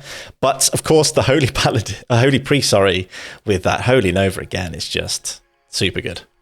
It's becoming an obsession of yours. I have to say, I'm kind of sharing it. Yeah. It does it not only, I know it's one ability and that's it, but it does kind of look cool as well. Yeah, absolutely. Yeah. I'm curious about the mana efficiency of it, though. Of Holy Nova. Yeah. I think it's pretty good, actually. Yeah, I think it's pretty good. The chat is questioning if there are pictures of me in the cheerleader outfit. Let's see here. I have to say that maybe. Wait, is there? Like real life? Who knows? Okay, so That's for me to know and for you to find out. So hey Talvi in chat, if you DM me a picture, I will do something with it for Co. Let's move on. Okay, take down the next boss then. Yep, they do. Let's see here. This is the dangerous room though. This is the one where you can get the fear off, and well, not from you, but from the mobs, and you just go around the entire room. And the annoying thing is, because it's so far into the dungeon, it can really screw your run. It's not an easy reset from here, even though the dungeon is basically a big circle and you jump off the edge after finishing the final boss, and then just run down and reset. If something happens to you here, this is the highest risk. This is the one. I think that's something to mention as well. As these dungeons get longer, I know we started with Ramparts and Furnace. These longer dungeons, if you make a mistake halfway, a bit further on, that can be so detrimental to your 30-minute timer. Like, these teams are on a timer, and we have to remember that. They are pushing against the clock to get this best time. Absolutely. I'm going to be really curious as the first sort of times are going to slowly start being announced here, but Goblin are in a bit of trouble down here. Yeah, Goblin are in trouble, but this is, of course, one that they have practiced, as opposed to their previous one. And hey, the standings really show that they were in trouble last dungeon. So look at the good, the bad, and the ugly. Just getting the whole room at the end. They're going to get the boss as well. Let's zoom in on Good, the Bad, the Ugly. I know the Good, the Bad, the Ugly did get some votes on who thinks they're going to win. It looks like Willow here is feared again. 3 seconds These down. explode, though. They explode. These explode, remember? Let's see if he can put something on himself. Feared again, down to 10% health, 1% health, and he is dead. Oh, no. That's just a misunderstanding of the DPS not understanding quite how those mechanics work, or not looking at the health. It's the job then of the main tank to be like, guys, relax, I'm low on health. You're going to cause all of these to explode. You could see him going down slowly in health. He was running away, didn't have any ability to protect himself or to use any cooldowns, and they just kept tunneling into those. And that's a mistake right at the end, and that's the whole thing wasted for them pretty much. Yeah. But now they know, right? And it only takes one good run, and that's what we're learning. We're learning about, the first dungeon they ran, who was it? Dead on Arrival. They just needed one good run. And I think that's the same for the Good, the Bad, the Ugly here. I don't really understand why he's going back to read. This just seems like a massive waste of time. Oh, although it's setting it as the time. Okay, 6:06. Okay, well, I mean that's the time that they have, and it's now up for everyone else to beat that. Even though obviously they know they can do better than that. But yeah, now going to run the whole way back to the start. All the way back. So let's see here. Teams are, we've got Goblin, I'll say it, Goblin D's nuts on the last boss. So we have actually interesting situation. We know you were saying it was close. I didn't quite expect it to be this close. So Goblin 604. Okay. Good, the Bad, and the Ugly 605. Dead on Arrival 609. Oh my goodness. This is really going to be down to the wire. Now, knowing those times, chat, does that skew your votes? I mean, people are close. Be brave, chat. Stick with your first choice. But this is a close one. Wave those flags if you have them. Yeah, well, I know Dead on Arrival is going to do great. So it's still early, says Zippy. I agree, actually. It's still early. Someone could still fall through the map. Someone could still do some crazy strat that we haven't accounted for. I think kind of hope for that, right? That's the whole thing. Or as it gets to the end, I know we're still early. You're right. 15 minutes, maybe you start to feel that pressure. You start to maybe make mistakes that you wouldn't want to. Take the extra risk that you think, oh no, I want that time back. I want to have that back. But this is a big pull. Hello. This is very big. Let's see if the Warlock can put out the damage here. We've got Fami taking all this damage, but it's Melanie again. He's creating a health stone. What's he doing? Seed rotation with creating a health stone in the middle of it is something I've never seen before as a DPS strategy. No, but it looks like Melanie's back now, but the pull is still going. It looks like Fami is still there, but the aggro has gone back over onto this Warlock, but it seems like they're going to make it through, Ko. They have made it. They absolutely have made it through, and possibly there are two different types of pull I think that are equally as demanding. There's this one where you need really good use of your cooldowns. Oh, he's got the shell off. Oh no. Oh, it's going to really hamper your time. And then there's the latter part of the instance where you're not pulling as big as this, but you're in a lot tighter space. And because you're not pulling everything, you're not expecting the other mobs to come in. And it's maybe a bit more CC heavy, and you have to be a bit more prepared for that sort of stuff, especially as we saw previously with those arcane worms and explosions. Well, they made it through the room, which is good. So let's have a look at the other teams here as they are progressing through this dungeon. Everyone is very, very close. It is come down to the wire. I was hoping for this, to be honest, that we didn't have one team just run away with it like last year, right? The team you run sort of ran away with everything. But it seems like this is so close. It's down to the wire. Yeah, absolutely. It's 22, 23 minutes left. Yep. It's not going to get more exciting than now. I'm really looking forward to this. This is everything I could have ever dreamed of, but we're going to start seeing those cursors start to shake, the wrong keys being pressed, as a bit too much adrenaline courses through the veins of these people.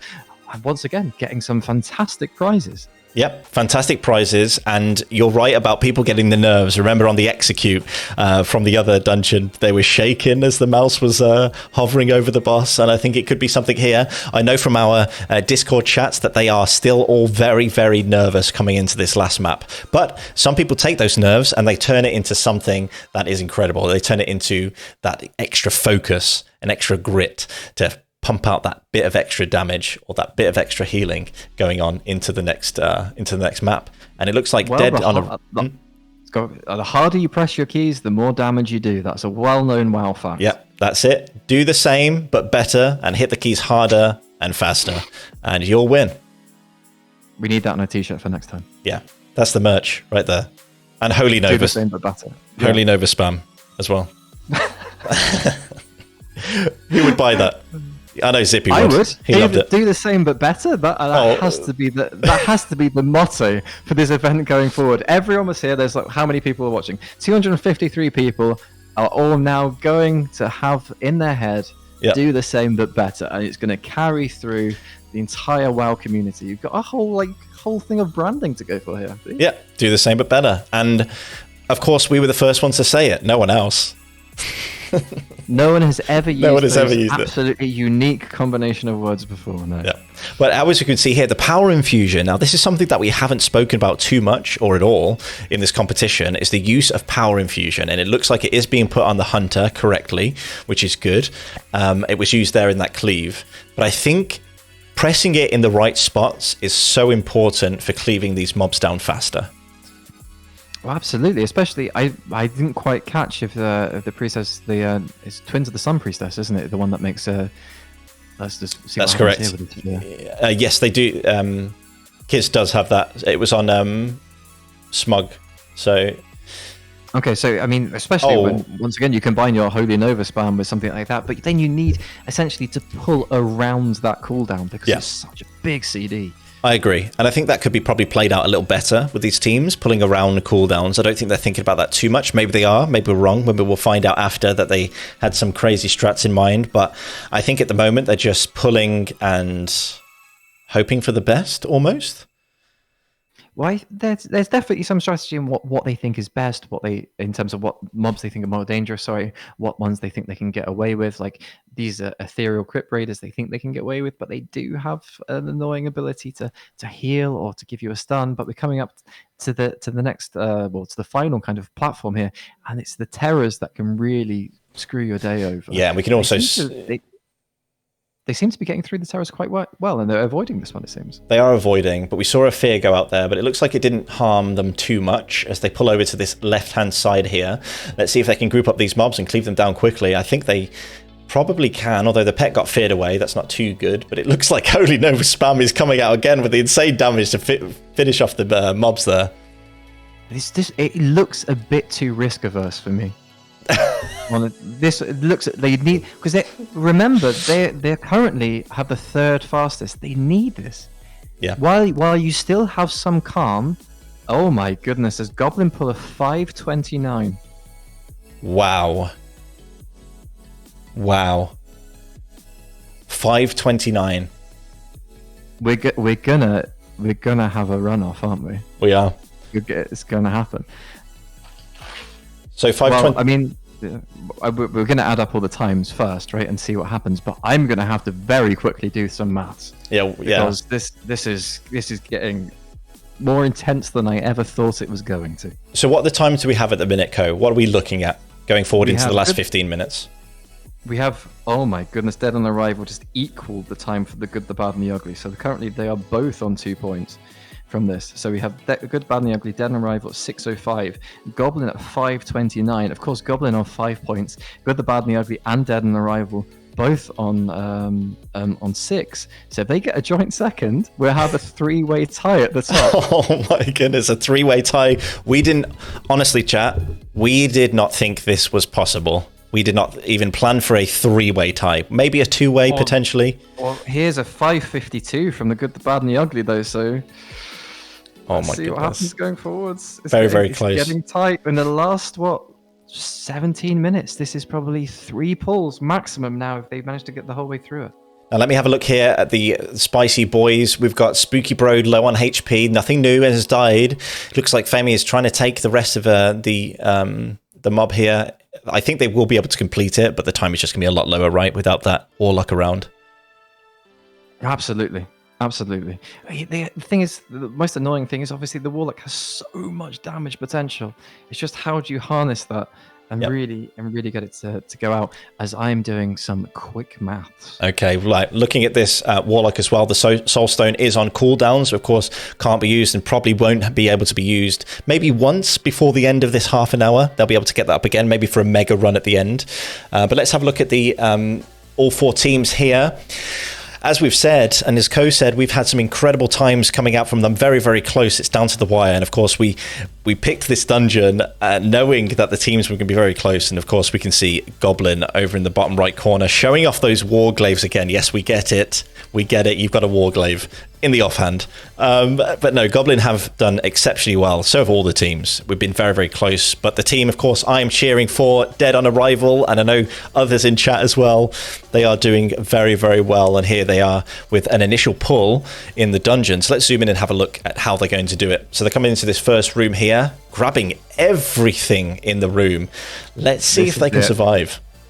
Absolutely. This is the one. This is the amount of risk that we want to see. Is it's really going to get exciting as we get towards the last 15 minutes. People have to take the risk. Yeah. There's no choice anymore. I'm very curious why shifted. They didn't get Pandemonious. Oh my goodness. They did it. I'm curious as why PI didn't come out, though. It did not come out, which is odd, but maybe they've timed it so they don't need it, right? They can use it at a different point. It could be the fact that they want to get the terrors down quicker. There's nothing really that dangerous in this room. You don't have to kill things faster. Maybe they were discovering that with PI, they still couldn't get Pandemonious down before it shifted. So possibly that's why. And they're just going to pull this one now. If they go straight through in PI, oh, wow, look at the Holy Nova just take out half of those mobs. Sorry, I'm just glancing over at the chat. You guys are funny. Cookie rotation. At least his health stones are ready. Wonderful, but it is true. These pulls are getting better and better. I almost feel like they're getting more cohesive as a team as the runs are going on. What do you think, Co?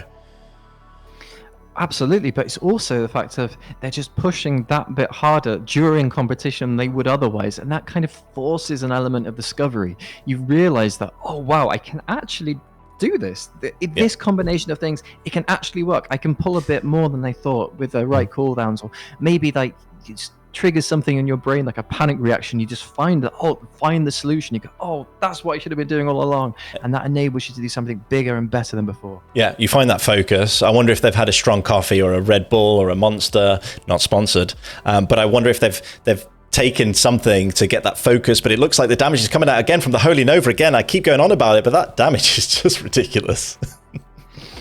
Absolutely. I have a bit of an update here. Going without including the last map, the total times added up in seconds. Yeah. For Good, the Bad, and the Ugly is 1,407. For Goblin, it's 1,411, a 4-second difference. Oh my goodness. Dead on Arrival, though, 1,388. All because of that ridiculous Ramparts time. That very, very last run on Ramparts. Assuming the points more or less, assuming they can get, because they're still behind on points. Currently, they're still only on 1 point. If they can get up to 2 points again, then they will be the winners. Now it looks like total time. It looks like Goblin are. What's happening here? They're taking a bio, maybe. He's just showing his glaives again. He's just showing his glaives off. Just one last time before the end of this run, just for him.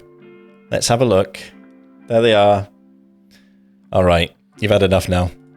There we go. One of them. Or one of them.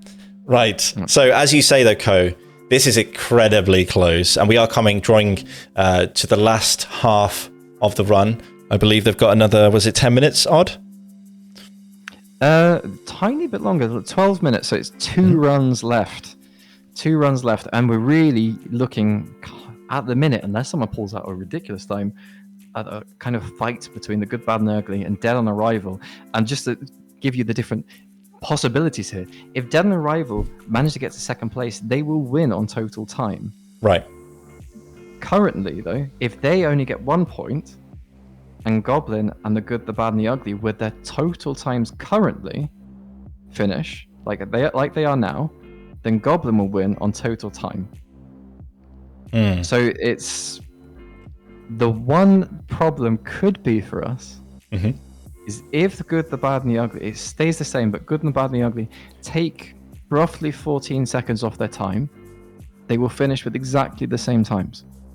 Okay, well, it might have to go down to a run. Then we really will see people shaking. We really will.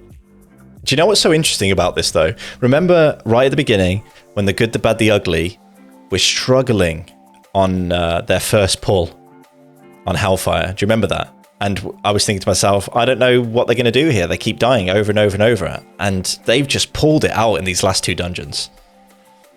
Absolutely, it's consistent points. And they only actually got 1 run finished at the Ramparts, but actually getting that run just finished. Oh my goodness. So I had to zoom in. We were talking about them, but they have a death here, but it looks like they're going to be able to finish the dungeon. They did a quick res, and now they're going into the last pull. 5 minutes 21 on the timer as they go into the prince here. Let's see what damage they can do to take down the boss. Of course, we know that this shaman does a lot of damage, and let's see it all come through here. I'm just waiting to see what happens. It doesn't look like it's going to be enough, though. No. What's their time? 540? I mean, the execute needs to be big. They might get it as well. It's a 540. What, 545? 545. 545, yeah. 545. We'll give them the leeway for the clicking. Oh my goodness. 545. That means, hold on. There is 4 seconds difference. That would mean they still need to take time off. They still have another 10 seconds to take off if they want to if they want to get the time tied and therefore have the run off. Or even if they could take another couple of seconds past that, then just win outright. Yep. Oh my goodness, we are really, really down to the wire here. And it looks like Goblin are trying to do a big pull there. Let's see if they get feared again or if they've learned from their mistakes. It looks like, yep, going down again. Doesn't look like learning to me, but it looks like Team Spice Boy are just enjoying the show at this point in time. They are indeed, but hey, they have been wonderful competitors. And I think one thing for me is you can see all these teams really giving it their all. And that's all we really wanted, right? People to have fun, give everything they have, and try and make it a good show for us, and also as good a run as they can provide as well. Absolutely, and the chat has also learnt about cookie rotation, so that's also a positive from today. Oh yeah, it's crazy. Like, you just really have to drop that cookie in. Absolutely. It's all about the cookie. All about the cookie. Right, so Team Spice Boy here, having a quick breather. Popping over to all the teams here. We are on our last legs, and this is something to point out to everyone. We have been running a lot of dungeons over the past few hours. These teams are fatigued, so let's see what they can pull out the bag. And if they can pull that, miracle run that, as Ko said, could creep them to the top or indeed tie them with first place. Yes, it's just really exciting. Well, the good, the bad, and the ugly are what I don't know what they're doing. Are they waiting? So who are we looking at? Goblin, who are currently... Let's have a look at Goblin. Currently first. The thing is, though, maybe the best strategy for them, even though they're safe, more or less now, you kind of need to push ahead, given that the fact that you have the total time consideration, and it is this close. Yep. If they're going to tie on points, you have total time consideration to have to play around with in your head. Yep, exactly. It's not all over for them yet. They can't relax. No relaxing. I think they know that, which is why they're really still pushing hard. They're still pushing for but this pull was kind of maybe a bit slower. We've seen some big group pulls at this boss. I'm a bit surprised that even when Pandemonius shifts into the void, they don't just run the length of the corridor. I mean, what's stopping you from just going through? Maybe that's something they found out. Maybe it's an AoE or a knockback he does that makes it too dangerous. Yep. But someone also mentioned earlier that we have to mention our famous guild leader's Call of Duty inspired minimap. Ah, yes. Down there in the corner. And I'm sure if everyone's been watching for the full amount of time, they have had a look at this UI and they've figured out where everything is eventually, right? Takes a little bit of time.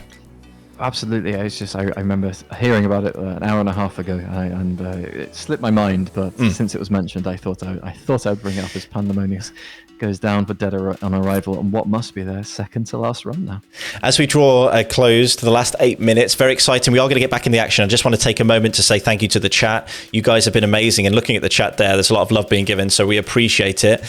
Starship, that's what we're about as well. So thank you for all of that. We appreciate you. And there's the link to the guild website there. Thank you, hey. And the t-shirts will be made. Don't you worry about that for next race. Absolutely. And if you would like to join us for the next race as a 3, if you have the friends, or like me, if you don't, as a 2 or a 1, then there will be something for you. We've got some big announcements to come for similar sorts of races. If this is something you're into, we have other community events. We do community meetups. We have, as you mentioned earlier, Raid School. There's plenty to get through, plenty of people to talk to, and come and say hi, see if you like it, and if not, there's no pressure. And then Ko, of course, as you said, no friends. Maybe you'll find one. Absolutely, this event is all for me to find friends. So just hit me up, right? Yeah, I'm very, very excruciatingly lonely. So yeah, let's go. Yeah, DM's always open. Anyway, back to the race. So we're down to the last 7 minutes, and the teams, as we've talked about, neck and neck. But let's have a look at Goblin here. Of course, we're trying to see if they can push the boundaries and try and get that lead. It looks like stunned there under the boss. The time we're looking at, where's his timer down the bottom there at 3 minutes 18? They could potentially pull out a good time. It's all about the risk now. It is. It's all imagine you get to the end. The one thing you don't want from Goblin is you feel on the last 2 runs you left something on the table and you get overtaken on time. Yeah. Not on points, but on time. That'd be the worst feeling possible. Or alternatively, you get feared through the map again. That would be such a brilliant ending. But as you said, Ko, never leave anything on the table. Remember, everyone, eat your food, eat your vegetables. It'll do you well and may even lead you to a win at a Blizzard-backed event. But here we are. They're feared again, out of the room. It's getting a bit risky now. I'm not sure. This is the thing that the group with the hunter with Dead on Arrival were doing so well. It was like those terrors were just dying so quickly. They didn't have the chance to get chain CC'd in, like incapacitate, silence, feared. And once you can break one of those in the chain, you can get some of your GCDs off, then you're more or less safe. But if you get all of them back to back, especially if they more or less just clip over each other, rather than just basically all happening at the same time, then you're in a really bad situation. That was a lot better from them there, making sure that the Nexus Terror went down as soon as possible. Yeah, you're right. They are cleaning that up a bit, trying to get that time going. We're running into the last 5 minutes now. So everyone, I'm gripping onto the table, maybe to try and make sure that Adam doesn't clip through the map again, trying to hold him up. But it looks like they're going for a decent time on this last boss. This is probably their last runs, given the times that they had previously of like 5.5 minutes. There's only 4 minutes left. Unless they can pull something miraculous out, this is it. This is their final run. And then we've got the calculations to do. Everything is on how quickly they can do this. Is anyone going to take a risk and just go to the boss? Right, it looks like we've got the Guardian moving forward here as fast as they can to try and tag that boss. They're going all out here. Right, let's really analyze what's happening here. So we've got the Demon Hunter going straight in, popping everything to try and get the damage down on the boss. It looks like the AoE here is coming out as well to get rid of those adds as fast as possible. They need to be a bit careful here. Those explosions could do some nasty damage, but it looks like the Guardian is keeping nice and healthy to make sure that they can complete this. It looks like they're rooted. Now, this is kind of scary, but we're going into the last 20%, almost into execute here. Let's see what time they can come out with as we come to the end here. It looks like 5:51, I believe, on the time. That's nothing for them. Let's switch quickly because that's nothing for them. It does nothing for them. Does nothing? Okay, so let's have a look at what else is going on here. Let's go over to Dead on Arrival, who of course is in contention as well. They are on the last boss. This is now neck and neck. The turtle has been popped. The aspect has been popped here. So let's see what happens. No damage is coming out though. This is kind of scary. Why are you damaging the ads? Oh my goodness, the boss is... No, you blew yourself up. Oh no. Oh, no. You should have just left them and single targeted the boss. You would have survived. And we have that famous Pat message again. We do. Very famous. It will be etched into our memories forever. Wow. I believe that is it. They've tried, they've pushed. Is that concluded for us? I believe that's concluded, but let's have a look at Team Spice Boy. They're still in the dungeon. They are the last team to be running. They're popping onto the last boss here. It's pretty cool that all the teams are culminating on this last boss. Let's see if they can put it out, but they need to pull the boss. Famey has gone straight ahead here. Okay. Grab the boss. Let's see how they handle the situation. So we've got the Warlock slowly running in here. Let's see if the stone is on rotation again. Probably not. Here we've got the Unstable Affliction coming out as DPS starts to ramp up here from the Warlock. Femi's doing a good job keeping the attention of the boss, of course. And yeah, they're just rocking this boss down as fast as they can, but the time doesn't look too healthy for them. No, and I see the corruption into single target also isn't particularly healthy. But here we are running to the last 25%. It has been a wonderful competition as we run down to the last 10%. We see all the teams here. We've got Goblin having a little dance there in the bottom right corner. This is something to show the chat. Let's see. Look at them all. Dancing to the tunes we are popping out today. Let's go back to us. Wow. Here we are. Now, Code, do you need some time to add everything up or are you good to go?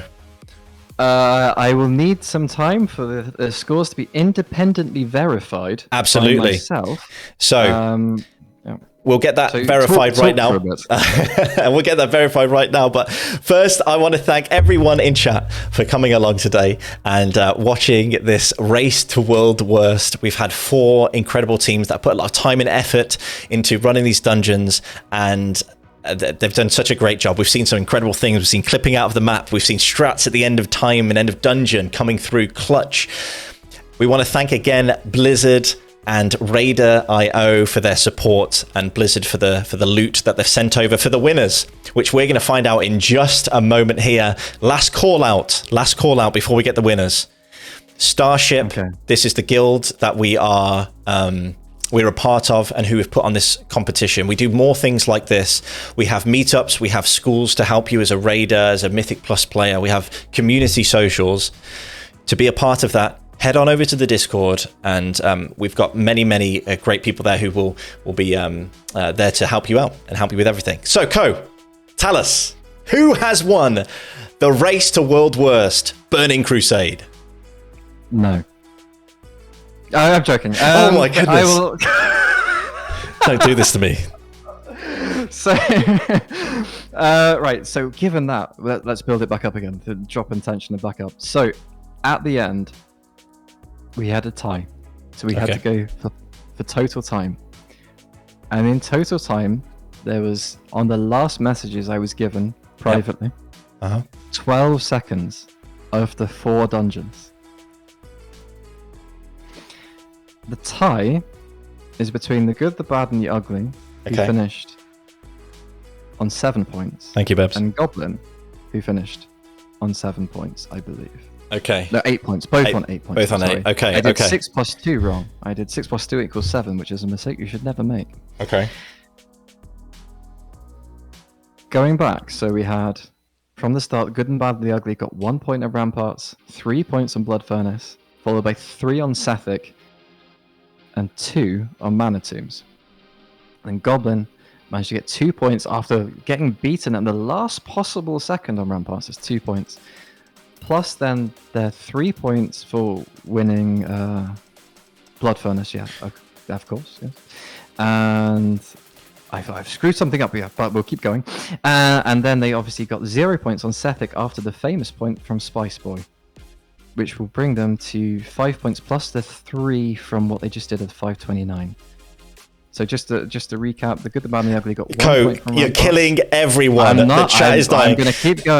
I'm going to keep going. The suspense is building. They got 2 points on Blood Furnace. They got 3 points on Sethic, and they got 2 points here. Goblin got 2 plus 3 plus 0 for the famous one, and 2 now. The total times with 1,952 seconds versus 1,940. And this is where I should just disconnect my call, right? And no one knows the answer. The winners of Season 2 TBC, the race to World Worst, is Goblin. Hey, Goblin D's nuts. We're going to get you back on screen here dancing. Thank you, Co, for that. Everyone's hearts are now on the floor, in their mouths, broken, whatever. But well done to Goblin. You have been extraordinary competitors, not even practicing one of the maps, which is absolutely insane. Of course, that was probably their lowest point map, but it didn't matter because their times were good. Wow. It was so close, Co. I'm really happy with the way that it came out, and this is wild. They go away with all the loot, all the prizes. Yes, some would say that this is an interesting result, given that they haven't practiced one of the maps. But it's had so many swings and roundabouts. If you think they almost would have won outright on points if it wasn't for that amazing final run on Dead on Arrival with the split strat, the Hunter going for the last boss. We thought it might not work, given we would have split it the other way, but it worked perfectly for them. Then Blood Furnace more or less went as expected with a bit of a split of the points, but then things really got interesting. They went into Sethic with Spice Boy picking up that 1 point that they dedicated to me. I'm feeling the love. Yeah, guys. just for you. Feeling the love. Just for you. Which really put Goblin once again back a bit. They got so close to being there. They had two stumbles along the road, but then right at the end, as it mattered, they pulled out a 529, which it's wild. Is insane. Just they put that. There's 12 seconds to put that into context. What they would have got a 541, still finished first, if they got 12 seconds more, and then it would have been a shoot off. So the fact that they did it so much quicker, it's wild. Just from nowhere, really. Essentially, they managed to pull that time. It's huge. Well, ladies and gentlemen, we want to thank you once again for joining us for the Race to World Worst. Joining our winners, Goblin D's Nuts. Yes, I said it out loud. They have been wonderful competitors. We want to thank again Blizzard, RaiderIO. We want to thank everyone in chat, the Starship community, and the wider audience. You have all been incredible, and we're going to be doing this again very, very soon. So we want you to stay connected with everything. Click all the links in the Discord and in the chat, and be connected. So we've seen Holy Novas. We've seen PIs, we've seen incredible clipping out of the map, we've seen times in the last few seconds of a run make a difference. So, will you be with us next time? Will you be a team in this competition? We want to see you. So, until next time, that's it from me. Co, anything to say? No, I am off for a lie down and to go and congratulate the winners, who we will not hear the end of it from for quite some time. No, exactly. Right. Everyone, have a wonderful evening. Have a wonderful week. And yeah, hope it reset. You all get the loot you want. Until next time. Bye-bye. Bye-bye.